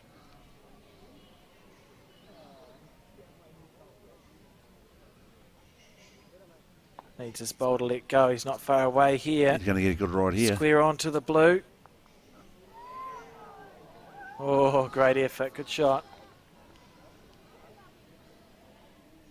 Interesting to see what Hamish decides to play. So they're holding it. I mean, they've got all the position in the world, and you always feel like if you don't take advantage of it, it's almost like you've missed a trick as a skip because your team's given yourself such a good head. Yeah. Must be tempting to just try and tickle the jack around the corner on his backhand. You move it back a foot or two in the direction of 7 o'clock and you're holding about 20 shots. Yeah. Of Well, course, certainly where the bowls are coming from, yeah. Yeah, if he was narrow, he'd hit the blue up, so he's looking like he's going to play his forehand side and just try and add a bonus. It's no fun.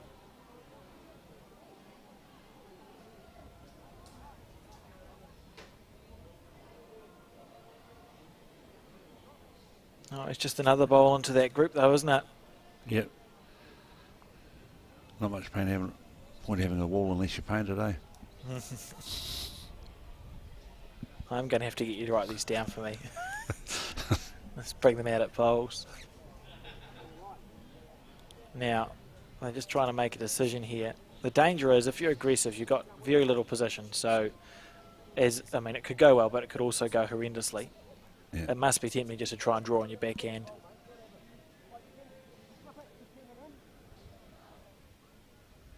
Yeah, I think that's what they just got up to, just over the draw. Yeah, that's a sensible play. He's wide, he says. He's got the weight right. I mean, that's not the worst ball in the world. Hamish now thinking about the back end to move the jack a little.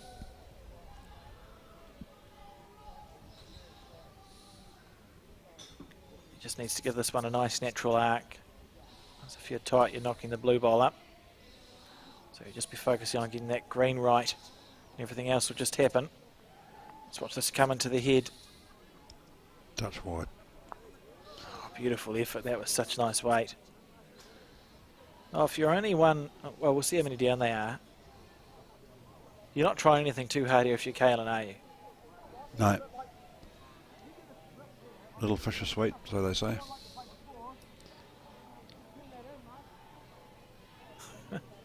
So he's looking just to sit that pole in. He'll miss wide here, if anything.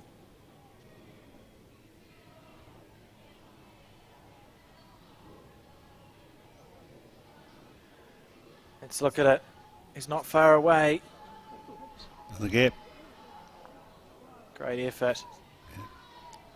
Now, what's happened? One down. Oh, that's great fishing for...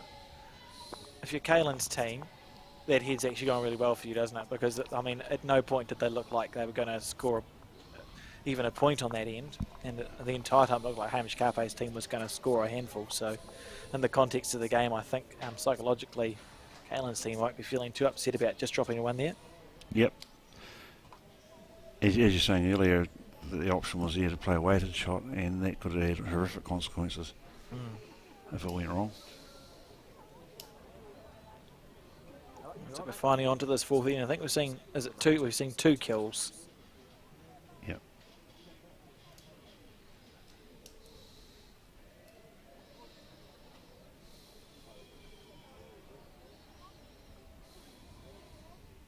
This Papanui club, where this event's been hosted, of course, is into its 54th season. I see now, so they're a few years older than the Aotearoa Bowls competition, but not many. It would have been a young club when you guys started. Yep. Well, not that I actually started then, but thank you. When the event began. Yes. Yeah. The oldest member, though, Bill Ravenwood, turns 97 this month, so he will have he would have been well into his bowls by the time the Aotearoa Bowls started, 49, 50 years ago. Yep. And the first loose end we've seen from the leads here.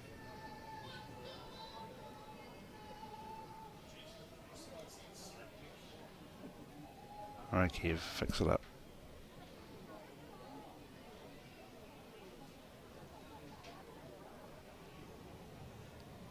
Oh, I feel like my glass has gone funny.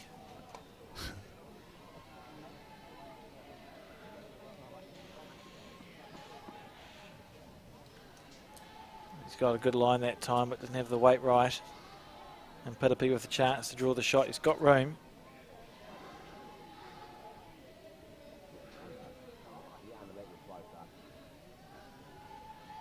He gave it just a bit of a flick when he let it go, didn't he? Yeah. Our crayfish tail.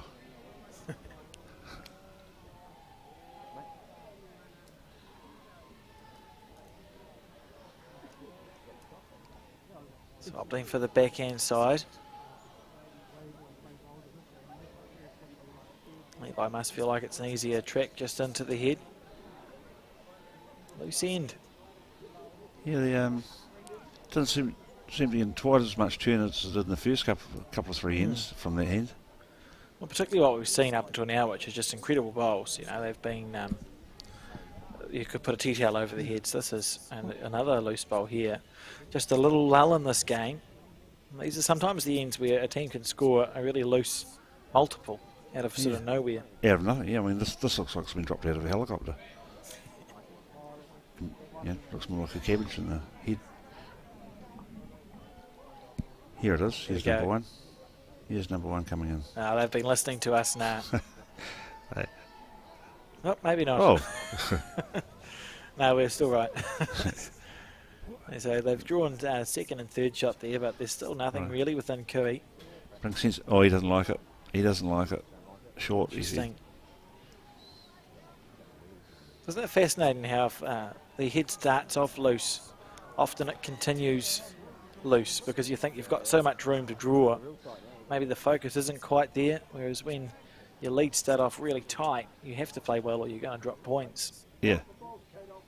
Here we go. Kelly Hill on the forehand side. And running. Looking to get down onto the jack. And running.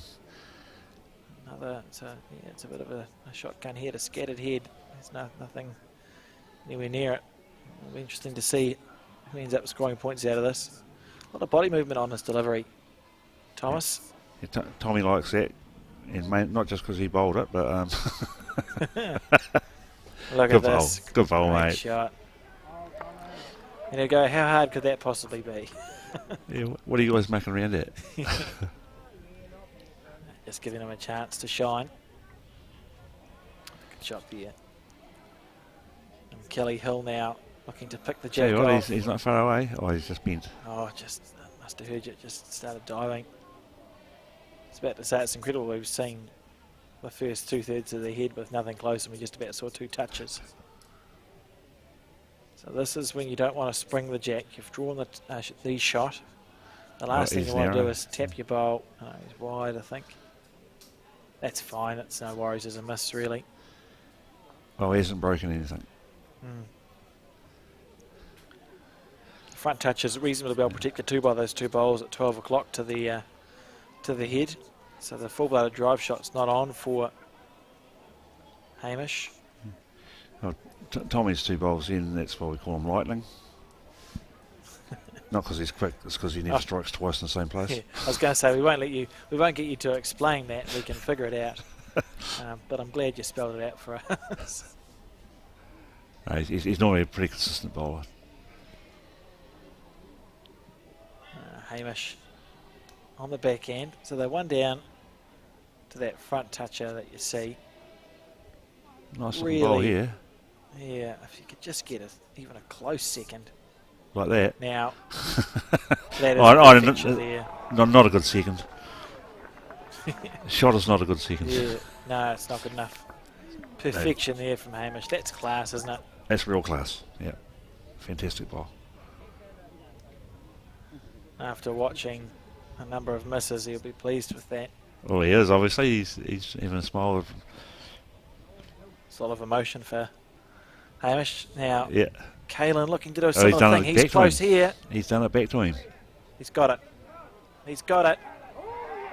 Amazing. That's good What a bowling. bowl. He's moved it back a few inches for 2. That's brilliant stuff from these skips. Do they both go? I think Do they will. Third shot. You might as well get rid of them both. Now, Yeah, interesting he's bit of gripping. Yeah, what He's weight's he winding going up. to play this with? Full tilt, I think.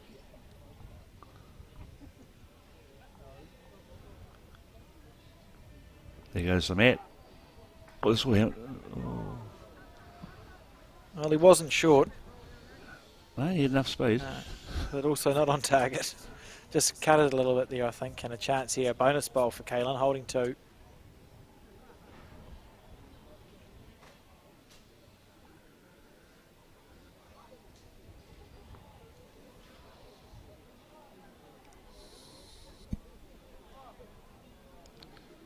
Look at this come back. Yeah, it's a bit of class there at the end. So was it just the 2 there, do we think now? I think it was, yeah. That last one pulled up. They take a 5-2 lead now after 4 ends. So we're nearing the halfway mark in this game.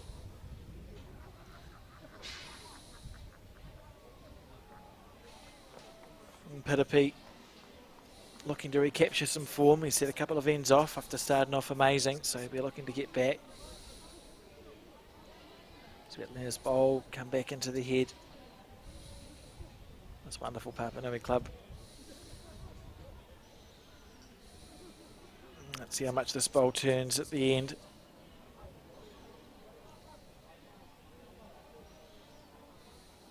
Good speed.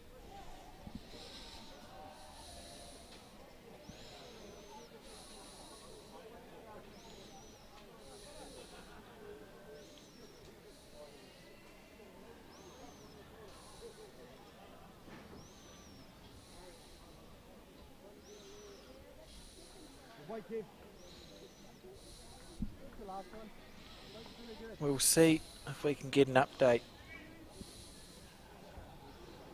on the women's fours final. Which you can see going on to the left. Something's obviously changed there on the green because Pirere has been bowling particularly well, and now it's just not picking the line. So, well, they don't seem to be turning quite as aggressively, do they? No. Well, the score 4-3 to the Whanganui team in the women's final that you can see to the left. So a close one there. Good adjustment, Phil. On Kevin, rather. Either. Oh, well, they are 36 metres plus away, aren't they?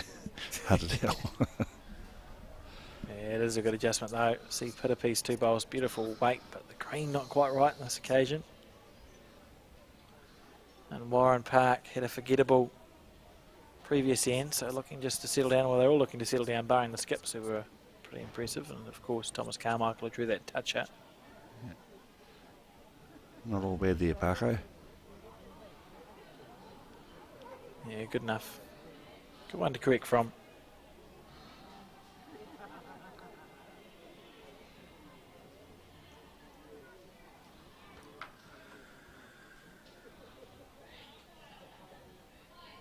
Levi. Little edge of that one. Not quite. Sometimes when you know you've missed your initial plan, you just pray for some other sort of good result. Plan B. B or C or D or E or F or whatever. Plan please work. Warren Park, same bowl again, but it's more like him. Yeah. You know, they're both on the beautiful track, not short. You know, you feel like they're easy enough to correct from. As previously, we saw some pretty loose stuff. And Levi with something to correct too. So the bowl bottom left of your screen, you can see it at 8 o'clock. Willing it on. Short. I think the green must have changed. I think you're right now. You know, we've seen these bowlers. Everyone was playing incredible bowls and the heads have just got a bit loose. Thomas likes this one. Oh, he was just going for a walk. That's his standard delivery. Stalks it, claps it, tells everybody how great he was. Oh, sorry, Tommy. He's a real character. He's a very, very good friend of mine. He actually calls me Dad, but I'm not. That's why you're allowed to do this bit of the commentary. Yeah. Nice. Now on the back end again, looking to make his correction. Yeah, as you wait. Hard to tell, isn't it? He's got the green right. I think maybe the greens, I think it's potentially slowing down even.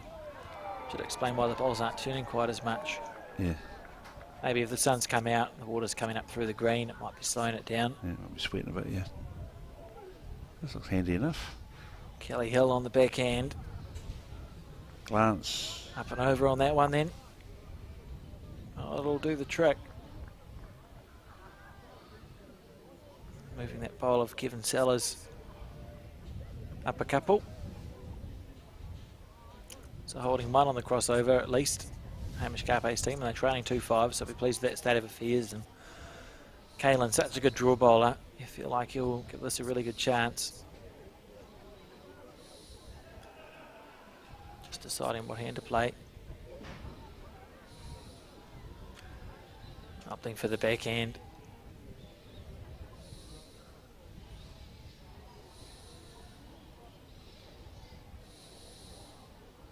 Yeah, smooth out of his hand, very smooth delivery.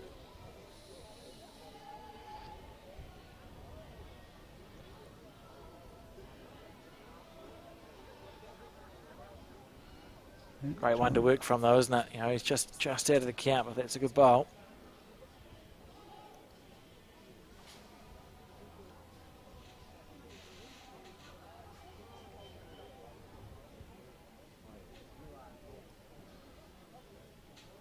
Look how much that one's turning. Yeah, that's different. Great shot. Good bowl. Unfortunately, it leaves a bit of a shoulder, doesn't it? Yeah. Yeah, I mean, Kalen could get away with playing exactly the same weight he's just played and it would be fine. It's that bowl to clunk into.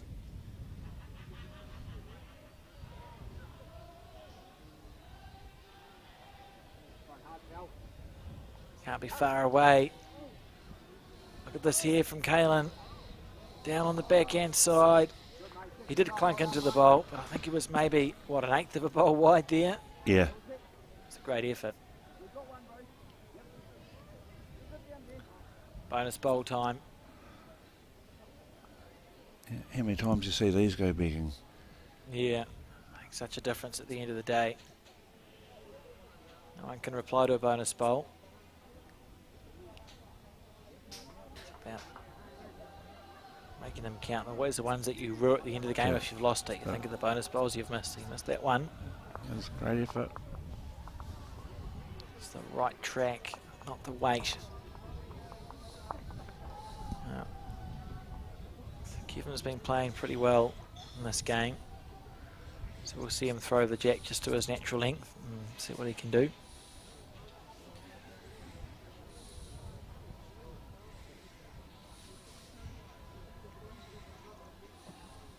The game rapidly sort of progressing through now. It looks like a short, a jack on the short side to me.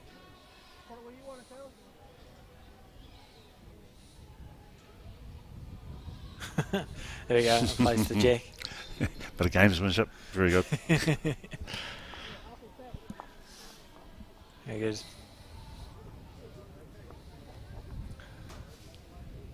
The jack more at a halfway length now, and the mat on the 2 metre. And Kevin, having missed throwing it, will be looking to make up for that little slip up. It's always fine, you know, you can put the jack wherever you want as the lead, as long as you make sure your first bowl's close. Usually all is forgiven. Yeah, we actually had a comment today when we were playing our lead threw the jack down and his bowl was actually nowhere near it. And our third said, well, why'd you put it there? That's the question. That's the question. Kevin's made up for that anyway. He's played a good, drawn a good bowl there. And Pirere on his backhand side. He's been backhand around the clock, I think, this game.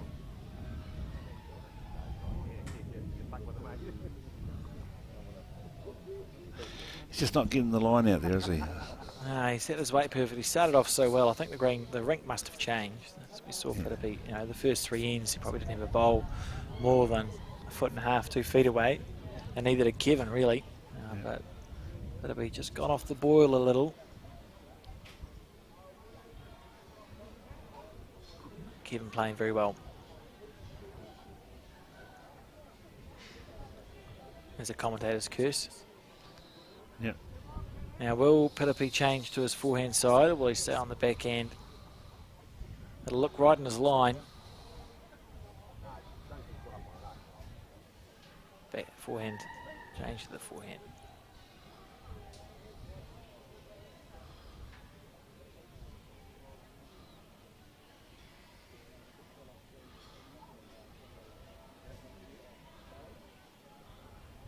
Well, this hand does turn at the end. Here he comes. Here he Good comes. bowl. Good bowl. Very Very well played shot. Yep.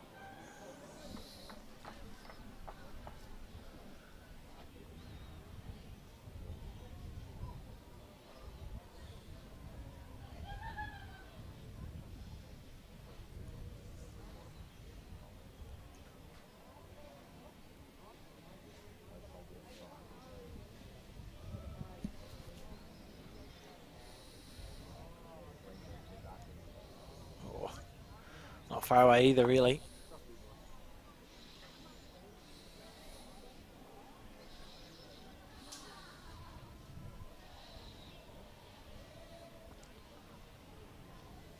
Right, Paco, what do you got? He's asking his bowl to hold. Must be listening to him. It's trying. Great weight. Good start. Weight's perfect.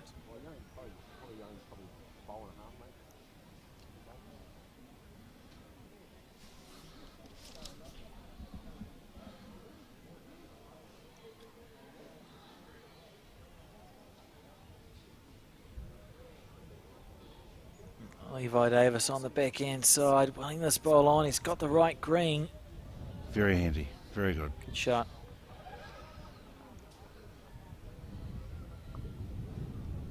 I feel like this game's going to come right down to the last end. Nah. So It's shaping up that way. Now. Yeah. It's shaping up that way. Just everyone playing so well. Look at this correction here. You rest those two bowls, it's fine. Good shot, look at that. Yeah.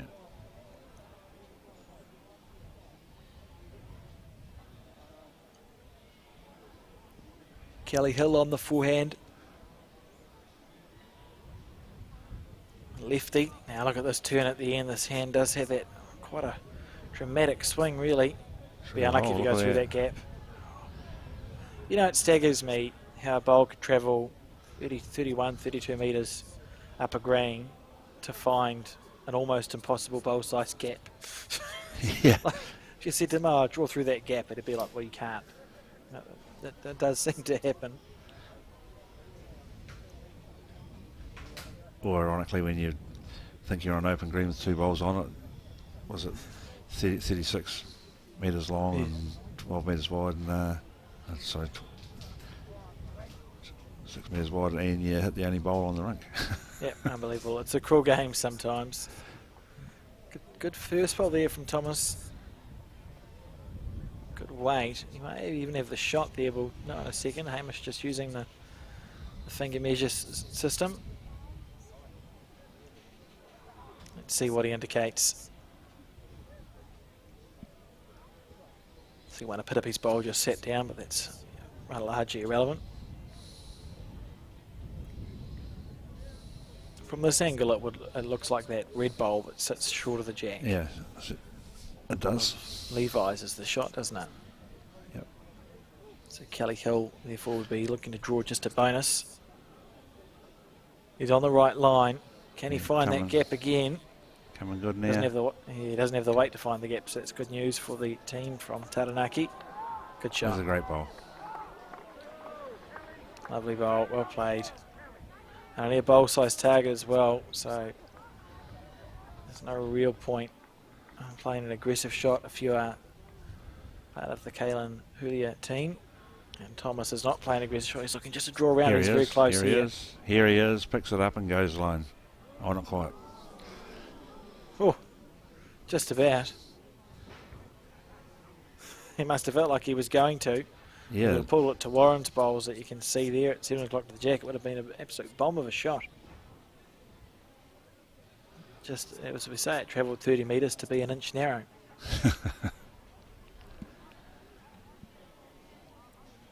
Unbelievable game sometimes. Yep. Now, Hamish, first bowl.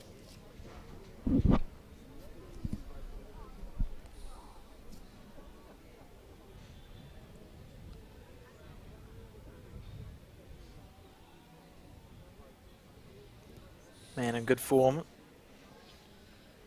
I'm willing it to get down from there. That's close from Hamish Kape. This is a good bowl. A very good bowl. Lovely. Really good stuff there. And it'll be tempting now to play the forehand side if you're Kalen. It's a bowl to rest on.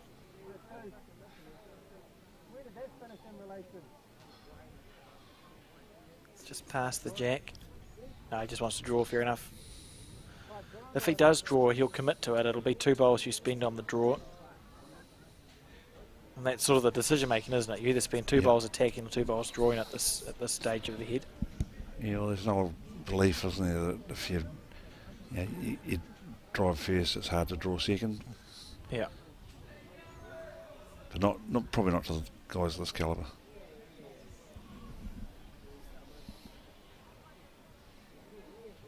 Giving himself every chance in the world. He's got it, has he? Yeah. Move the jack.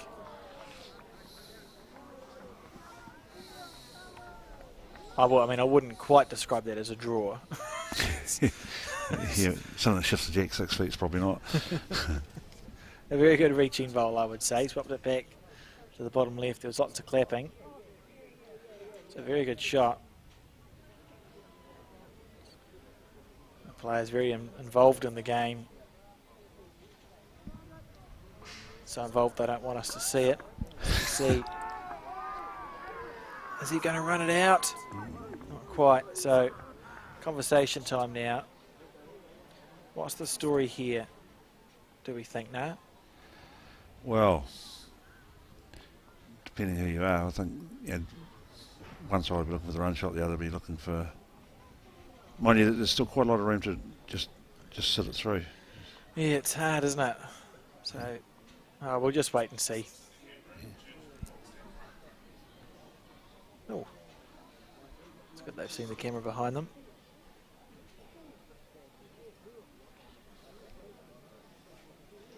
Here we go. Kalen on the forehand side. With a bit of aggression.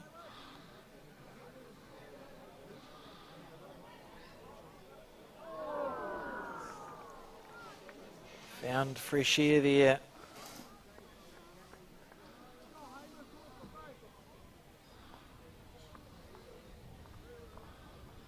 So that ball must have been worth a number. Yeah. Wasn't far off then.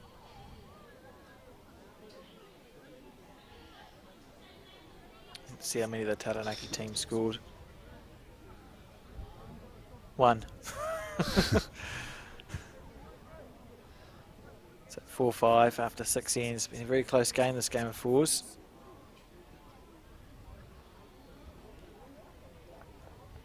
And Kevin Sellers leading exceptionally well for the Taranaki team. See if he can keep it up.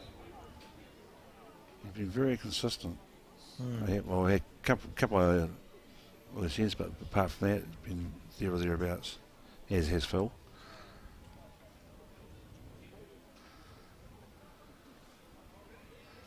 Didn't look that happy when he let it go. Going to finish okay though, isn't it? I don't know why. Yeah, I don't know why. It looks like it's fine to me. That's the other. I was saying you wouldn't need much of him. Alex, do you want it back? Is it hard to get all that chalk off your bowls, mate, when you play? I get someone to do that for me. Well, I was playing I played the mixed pairs in Auckland with Jenny Stockford, who was another member of the Point Chef thing. Yeah. And she'd bought herself from Kmart, I think, the liquid chalk pens. Yes. And I was playing okay, so I had a few touches, and I couldn't get the chalk off my bowls, and I had to stop her and say, look, we're going to have to switch to spray chalk, or chalk that you've borrowed from the scoreboard, because your chalk is semi-permanent. It just looks like all my bowls have a permanent touches stuck on them. So not a fan of the liquid chalk situation. No. I had to clean the bowls. Another good bowl by Kev. Obviously read the book. Get the bowls close. Yeah.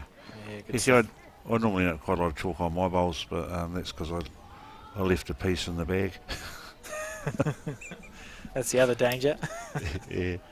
I do think you can always tell, and it's great to have enthusiastic juniors who help out events and set the boards and stuff up. But I know at Point Chef we had a situation where one of our juniors helped us set the scoreboards up, and they obviously hadn't been playing bowls for long because they put the fresh chalk in at the beginning of the day. And essentially what you've done, you've just donated chalk to every person. Every bowler. Every bowler who turns up. So I never put the fresh chalk in at the beginning of the day. Start off with the little stubs, and then 2 or 3 games in you can put the fresh chalk out, or it's just all going to go missing. Yeah. People ask where the chalk is, it's down their socks, bowler socks. Yeah. If you had some of that spray chalk, and the team I play with, not blaming them, but it went hard in the case. That's not a great sign. No. 10 Right. bucks, I'll never get back again.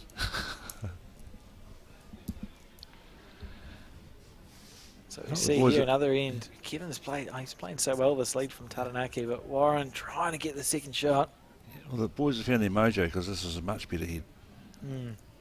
Back to what we found in the first 2 or 3 ends, really, isn't it? More that standard. Very high standard of play.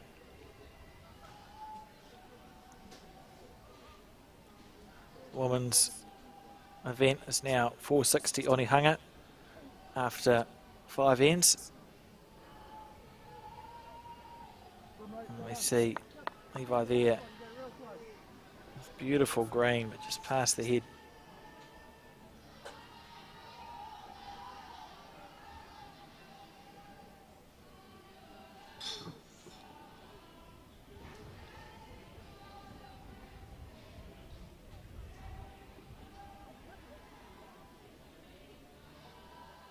Big green, but past the head again.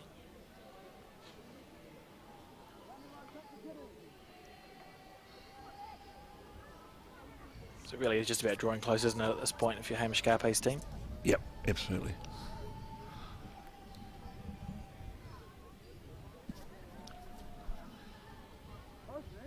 And Kelly Hill's followed instructions. He's handy. He's handy.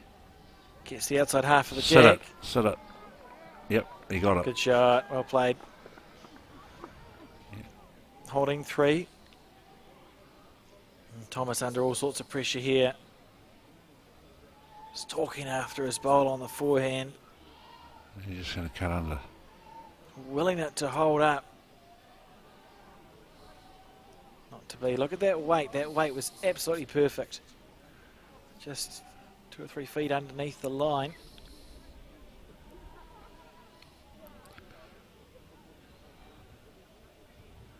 And Kelly just looking to play another one. Get it there, thereabouts. He's chasing after this one. That's faster than I could move. Oh, Good shot. Look at that. Great bowls. I was saying you move Alex a bit like a panther on the green. Okay. An elderly one or no, A sprightly I won't. I've got Pumas on my shoes and that's about as close as I'd get. Oh, that might be what I saw.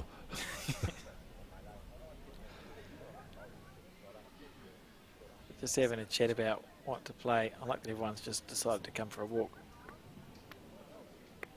They won't put any pressure on Thomas at all, having 7 people, 8 people. Look at that, the view from the players' end. You've got a bank of spectators and both teams watching. You're 3 down, 1 up on the card. Bit of pressure.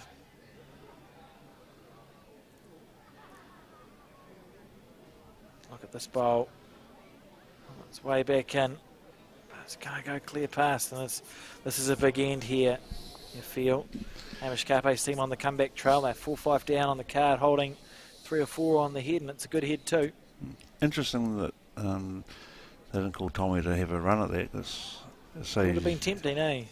Yeah. Well, it's pretty accurate with them, pretty consistent, and you still get your skips left to tidy up with a draw if he misses.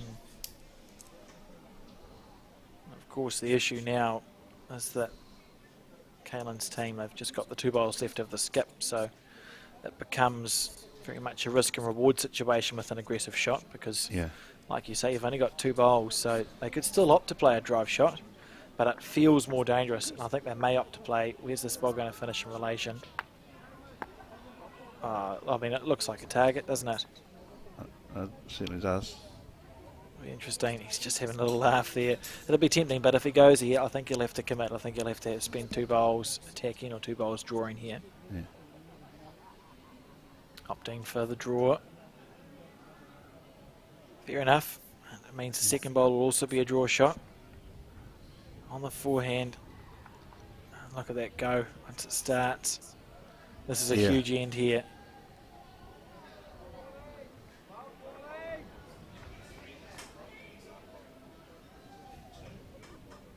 And of course the old adage that you draw to save and drive to add. It's not always the case, but that's what's in the book. Right, here we go. Massive bowl in the context of the game. I can see 1, 2, 3, 4, 5. He's probably 5 down.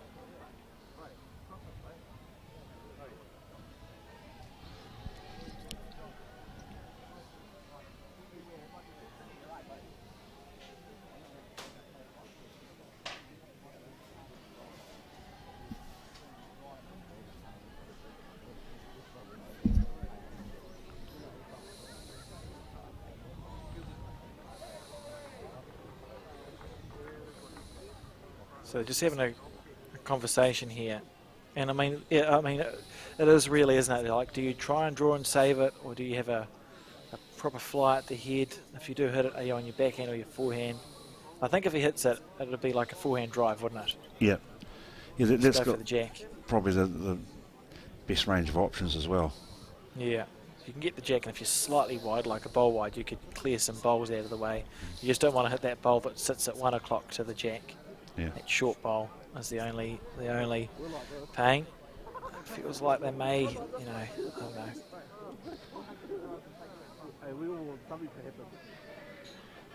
It's interesting. They're talking about backhand movement. So it must be trying to keep his collision bowl around, perhaps, just reaching on the backhand and get his collision bowl, the one on his hand, the white one on his hand, to follow through. Yeah. It's a very hard shot to play, but if he gets it, it'll be quite impressive. On the backhand, under huge pressure here, Kalen. Leading by 1 in this final. Needs to get that stripy bowl. Anything square. Collision bowl to follow through. Anything square. He played that with good weight. I don't think he's cut it down by as much as he would have liked to. It was a great effort at that shot.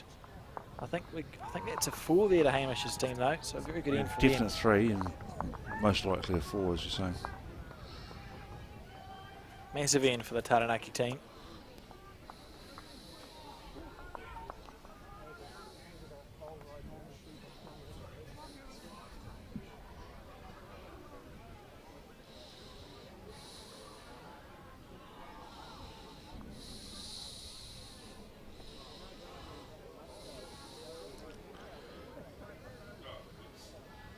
Not up.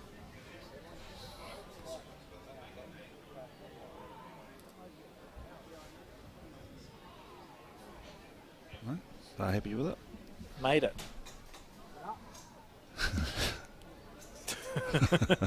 Now they ask.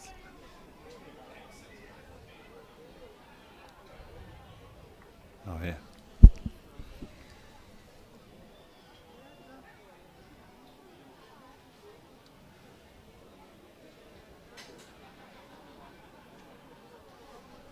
And your turn. Oh no, they've accepted it.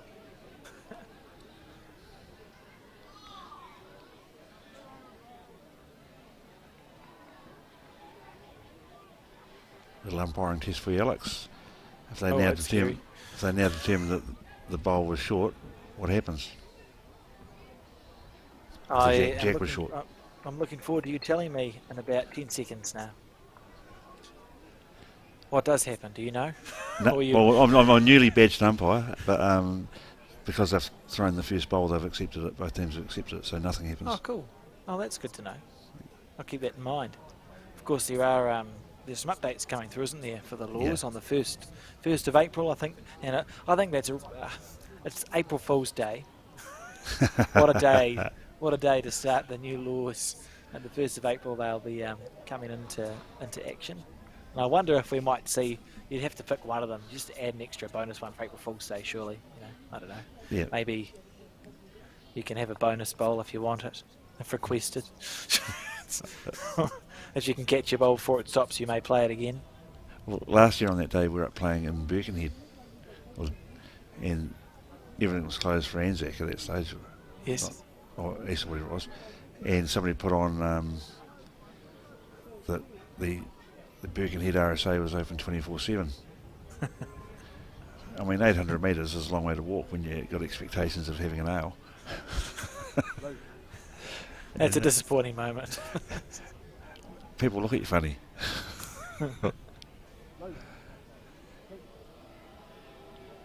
Pirere here. Now, it's the first time he's out there, Kevin, in 3 or 4 ends. Wrestled it back. Great start.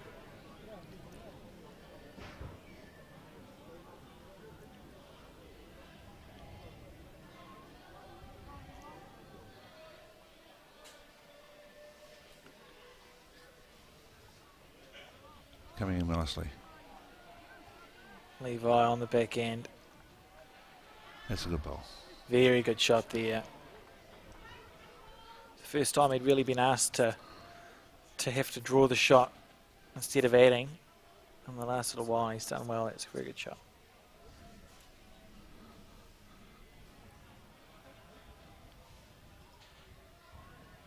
And you come, Paco. Bounce out. Ooh.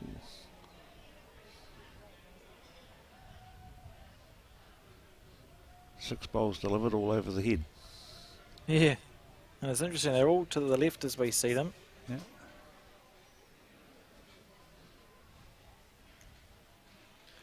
Women's final that you can see going on to the right. Whanganui's in front again, 7 points to 6 on the 6th end over a team from Onehunga. It's exciting times on both finals, so I think we'll hear a bit of noise for both of them as it progresses.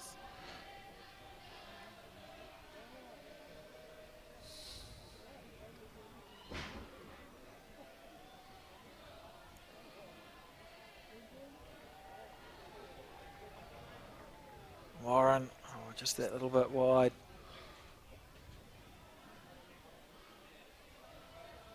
And Kelly Hill now on his forehand side.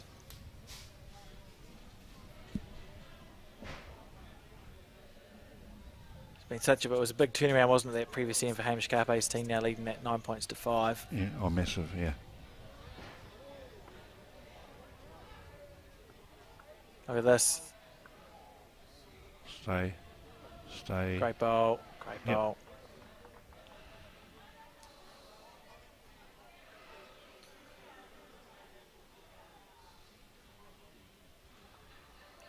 Thomas on the forehand. Coming on good too. Very good bowl, Tommy. Lovely shot. That's a great bowl. No short bowls in this end now. All the Yeah. bowls past the jack. That's interesting. Yeah, they make the coaches happy. Yeah. In the skips. Following instructions. Yeah.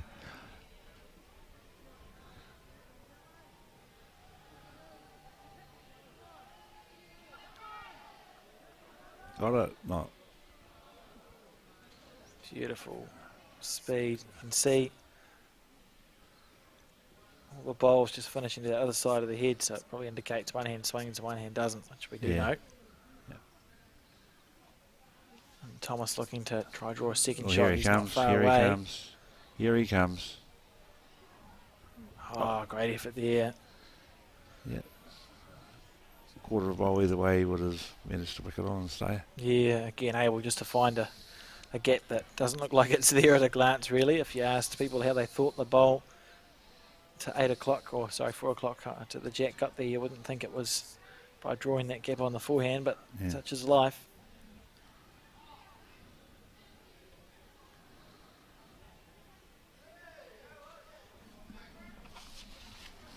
Hamish on the back end now.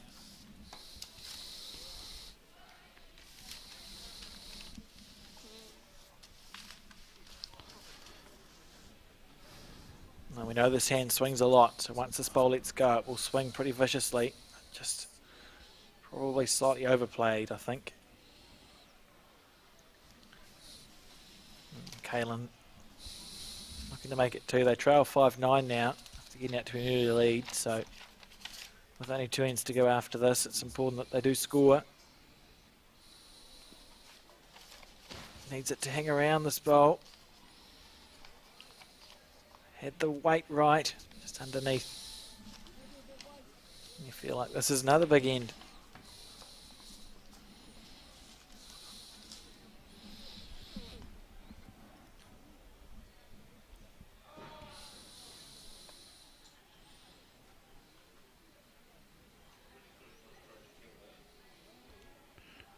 Likes it.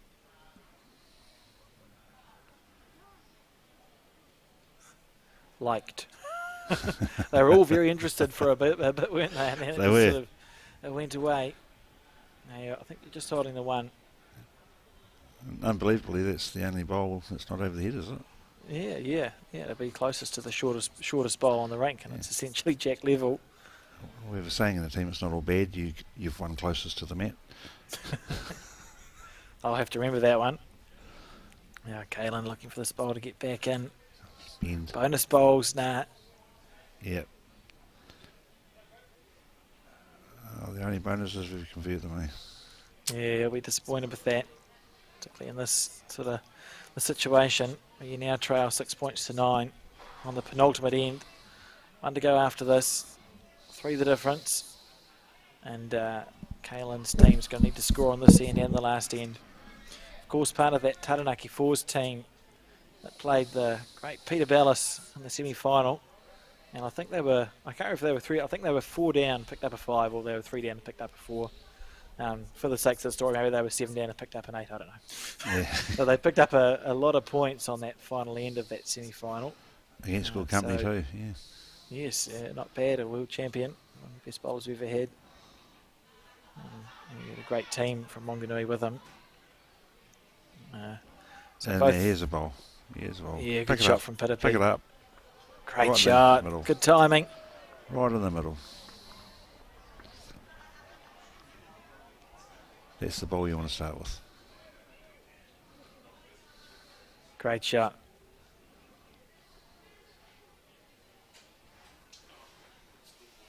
And Kevin Sellers, who's played so well in this game now, presented with a bit of a challenge. Pirere having drawn a toucher. Good timing. Bowls is all about timing. Now, how's your memory, Pirere?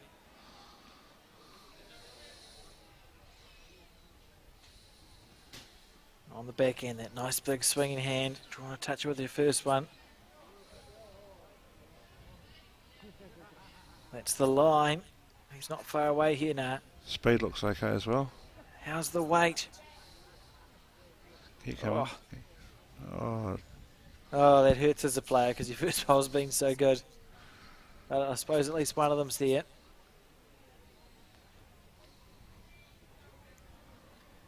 Kevin on the back end now.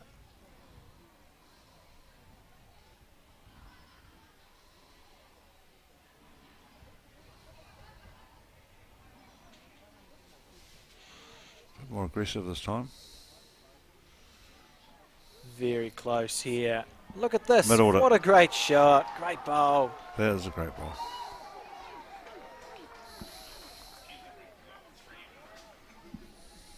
Brilliant. And now that short bowl of Pirere's is an unfortunately placed bowl because it's sort of, you feel like it's just about on the line. And it is, see, as Warren's was narrow. If he'd been a bowl wider, he would have hit Pirere, but that would have been the green he would have had to tank to sit through the bowl or the jack with that weight. Almost calls for more aggression rather than less here from Kaylin's team. Just go bowl or jack, up the middle, on the forehand. Easy, easy, easy, Tiger. Oh, he set it over. That's better. Yeah. Now it's even that front bowl, that short bowl's even it's more. hard, isn't it? Yeah, more of a nuisance. Warren Park on the forehand.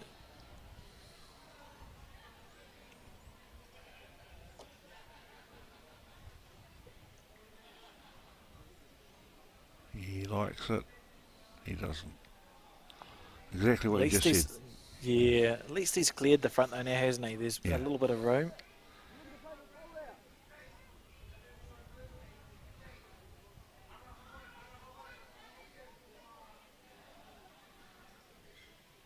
So big moments in this final. Second to last end, penultimate end. Tell what, he's played this pretty well. He's played this pretty well. He has. Clean run. There but. All there but. I think wind up. You could actually chip this bowl off clean.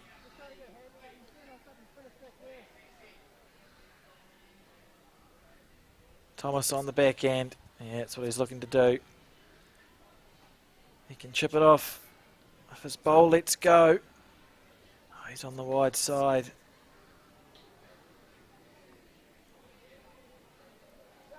Be disappointed with that.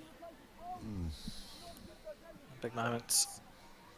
You don't really, if you're Kaylin's team, 3 down, second last end, you probably feel like you have to score at least a point and you're 2 down last end instead of 4 down, best case scenario. Kelly Hill on his forehand side.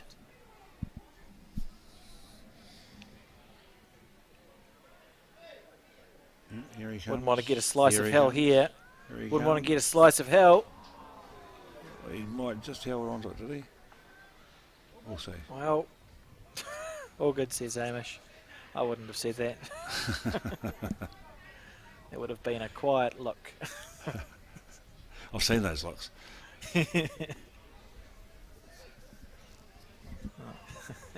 I imagine the other Alex would have been. I never mentioned less any subtle. names. If you're listening, Alex, I never mentioned any names. Rightio, Thomas on the forehand now, plenty of room to draw. Still a slice of hell from Kelly Hill. He's pretty good here How's too. the weight here Oh, from Thomas? Just pulled up through that green patch. Yeah, he's not made it. I'd be very disappointed with that. Sort of, they were handed an opportunity. You'd still feel like there's room there for Kaylin. Women's final, 7-all after 7 ends. Exciting times. Round it. Good ball. That's a great shot. That's how you recover. All is forgiven, they say. Good bowl. And he's not low of the jack either, so that's good for Hamish Kape's team, because it means that with weight, you're still probably not achieving a huge amount. Yeah. Whereas if he had been a bowl low, you could sort of go and off it onto the jack.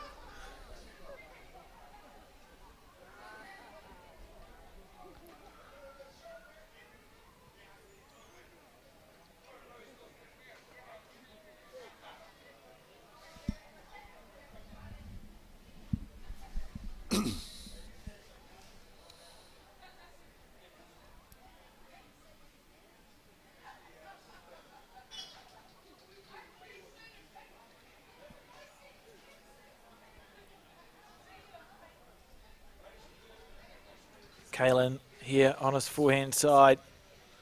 Good looking This track. is beautiful weight. Good looking track. Bang. Needs it to hold up.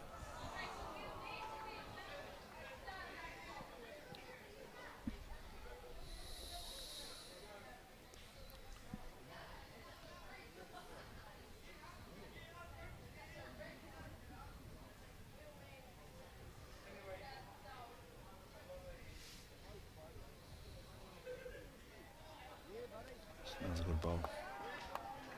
Brilliant bowl. Yep, the instruction for the hot shot. There we go. You feel like this is to keep the hopes alive, really, for Kaylin and his team. They trail by 3 here on the second to last end. He's close. To keep the hopes alive. Has he found the gap? He's found the gap somehow. He's found the gap. You would not believe there was fresh air there to be found. Unbelievable from Kaylin. That was... Oh. That was close. They're holding at least 3, so it's going to be a mighty mountain to move for the Kaylin Huwyler team to get up and win this Aotearoa Bowls national final. That's a big end there for, well, if it's mathematically possible, you play the end, don't you? Yep, of course you do. Like, you may as well. And we know one of the things you could use it for is an aggression release, because a kill is a kill. So essentially what the system is, as long as you're within 8 points, if it doesn't look like you're going to score an 8 after the first 2 bowls, you spend the next 6 trying to kill it and repeat until you either score an 8 or you don't kill it. Yeah, exactly. It's a good system. And that's, I think, the system we'll see employed by Kaylin's team.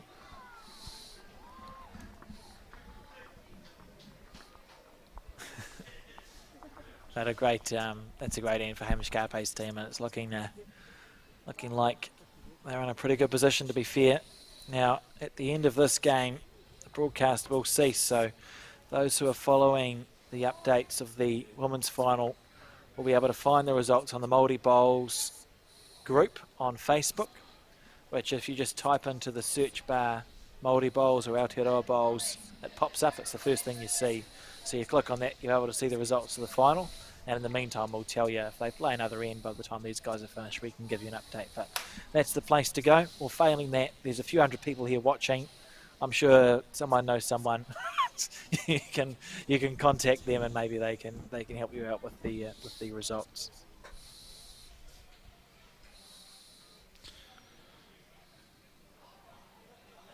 So 12-6 is the score here. 6 the difference. Well, based on that, there's a chance of scoring a 6 for Kaylin's team now. There is. There's always a chance. It used to be a tactic back in the day of when you're in position, lead first bowl would drive the jack in the ditch. Yeah. I always think about it, eh? It's always a, what a way. Oh, Pirere past the head. So they have to try and find a 6 here. We'll be able to. We'll see how it develops.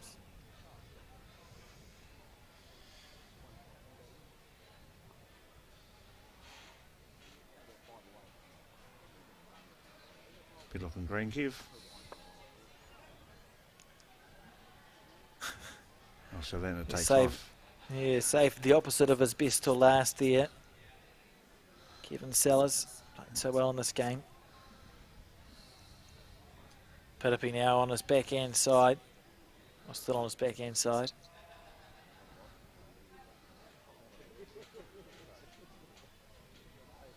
It's just not happening for me that side, is it, coming this way? No, it's been a challenge. Because it was turning beautifully in the first 3 ends. It certainly was. We've seen it change just that little bit. Now sort of for Kaylin's team, if the first bowl of the 2 isn't close, I think we'll see aggression from the rest, from the next 5 bowls. Yep. If it's not looking like you're going to score a 6, so unless Warren essentially draws a toucher. This could help though. Take it for a walk. Right, so the bowl that needs to count, well, 7's the maximum because we know Pirere's bowl at the top left of the screen, no way that's ever counting. But the bowl that sits at 8 o'clock on the screen might count. So this bowl here from Warren Park, be looking to trail the jack around the corner or just miss past himself. And the 6 is alive. Can't be... Yeah, it's challenging. Because that bowl almost needs to count as well. Yeah. And you've got a red bowl that's close, so the 6 again becomes unlikely.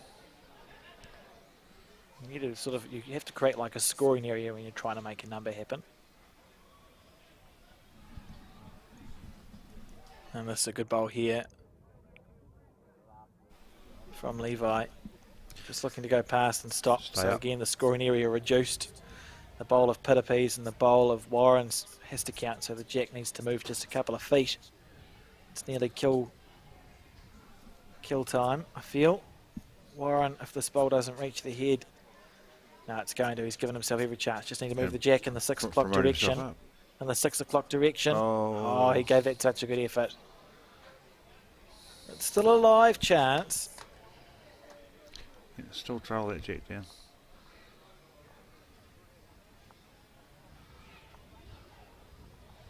So we see Kelly Hill on his backhand side.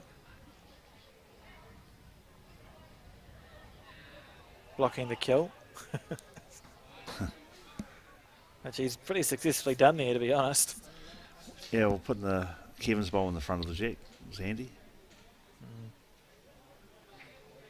There you go, Thomas on his backhand, looking to trail the jack around the corner. He's under. Yeah. Just a point in the green there where it swoops. Yeah, once it starts going, it doesn't stop. I think now's the time where you start having to fly at it. You could kill it on your forehand, perhaps off the red bowl, or even hit the red bowl into the jack.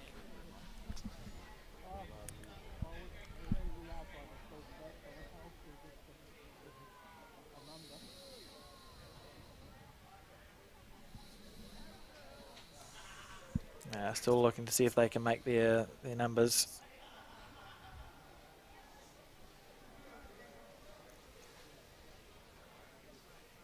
So another end ticks over on the women's final. We'll see if we can get one last score update on that game before we finish our broadcast. Remember, you can get the final scores on the Māori Bowls Facebook page. It's a very good bowl, but he's not going to score a 6 doing that.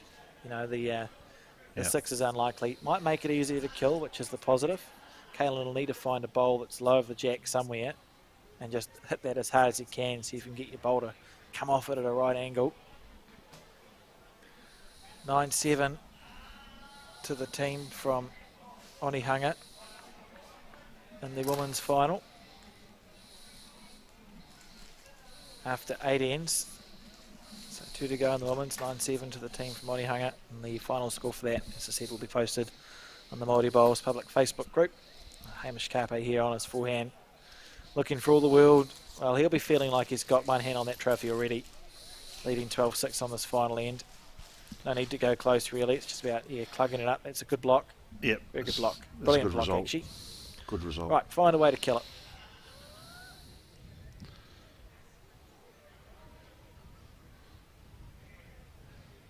Not sure it'll kill with that weight. Still trying to maybe squeeze the jack over to the bottom left of the screen as we see it. He's given himself every chance. Looking for a feather or something. Just passing through. It's a great effort. The jack would have finished in that scoring area where Kelly is standing.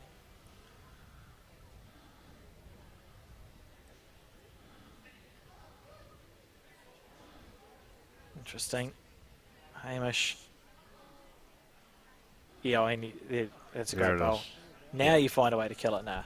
Absolutely. There's no chance he's scoring a 6. Maybe that you could try and hit a bowl onto the jack, the red bowl that you see with chalk on it. Maybe hit that, the outside half of that. Try and find a way to kill it. Okay. That's it. Rightio, fair enough. They must have decided it wasn't on, and now congratulations go to the team of Kaylin Huwyler. No, not the congratulations to them. The team of Hamish Kape, Kelly Hill, Levi Davis and Kevin Sellers, who are our champions this year.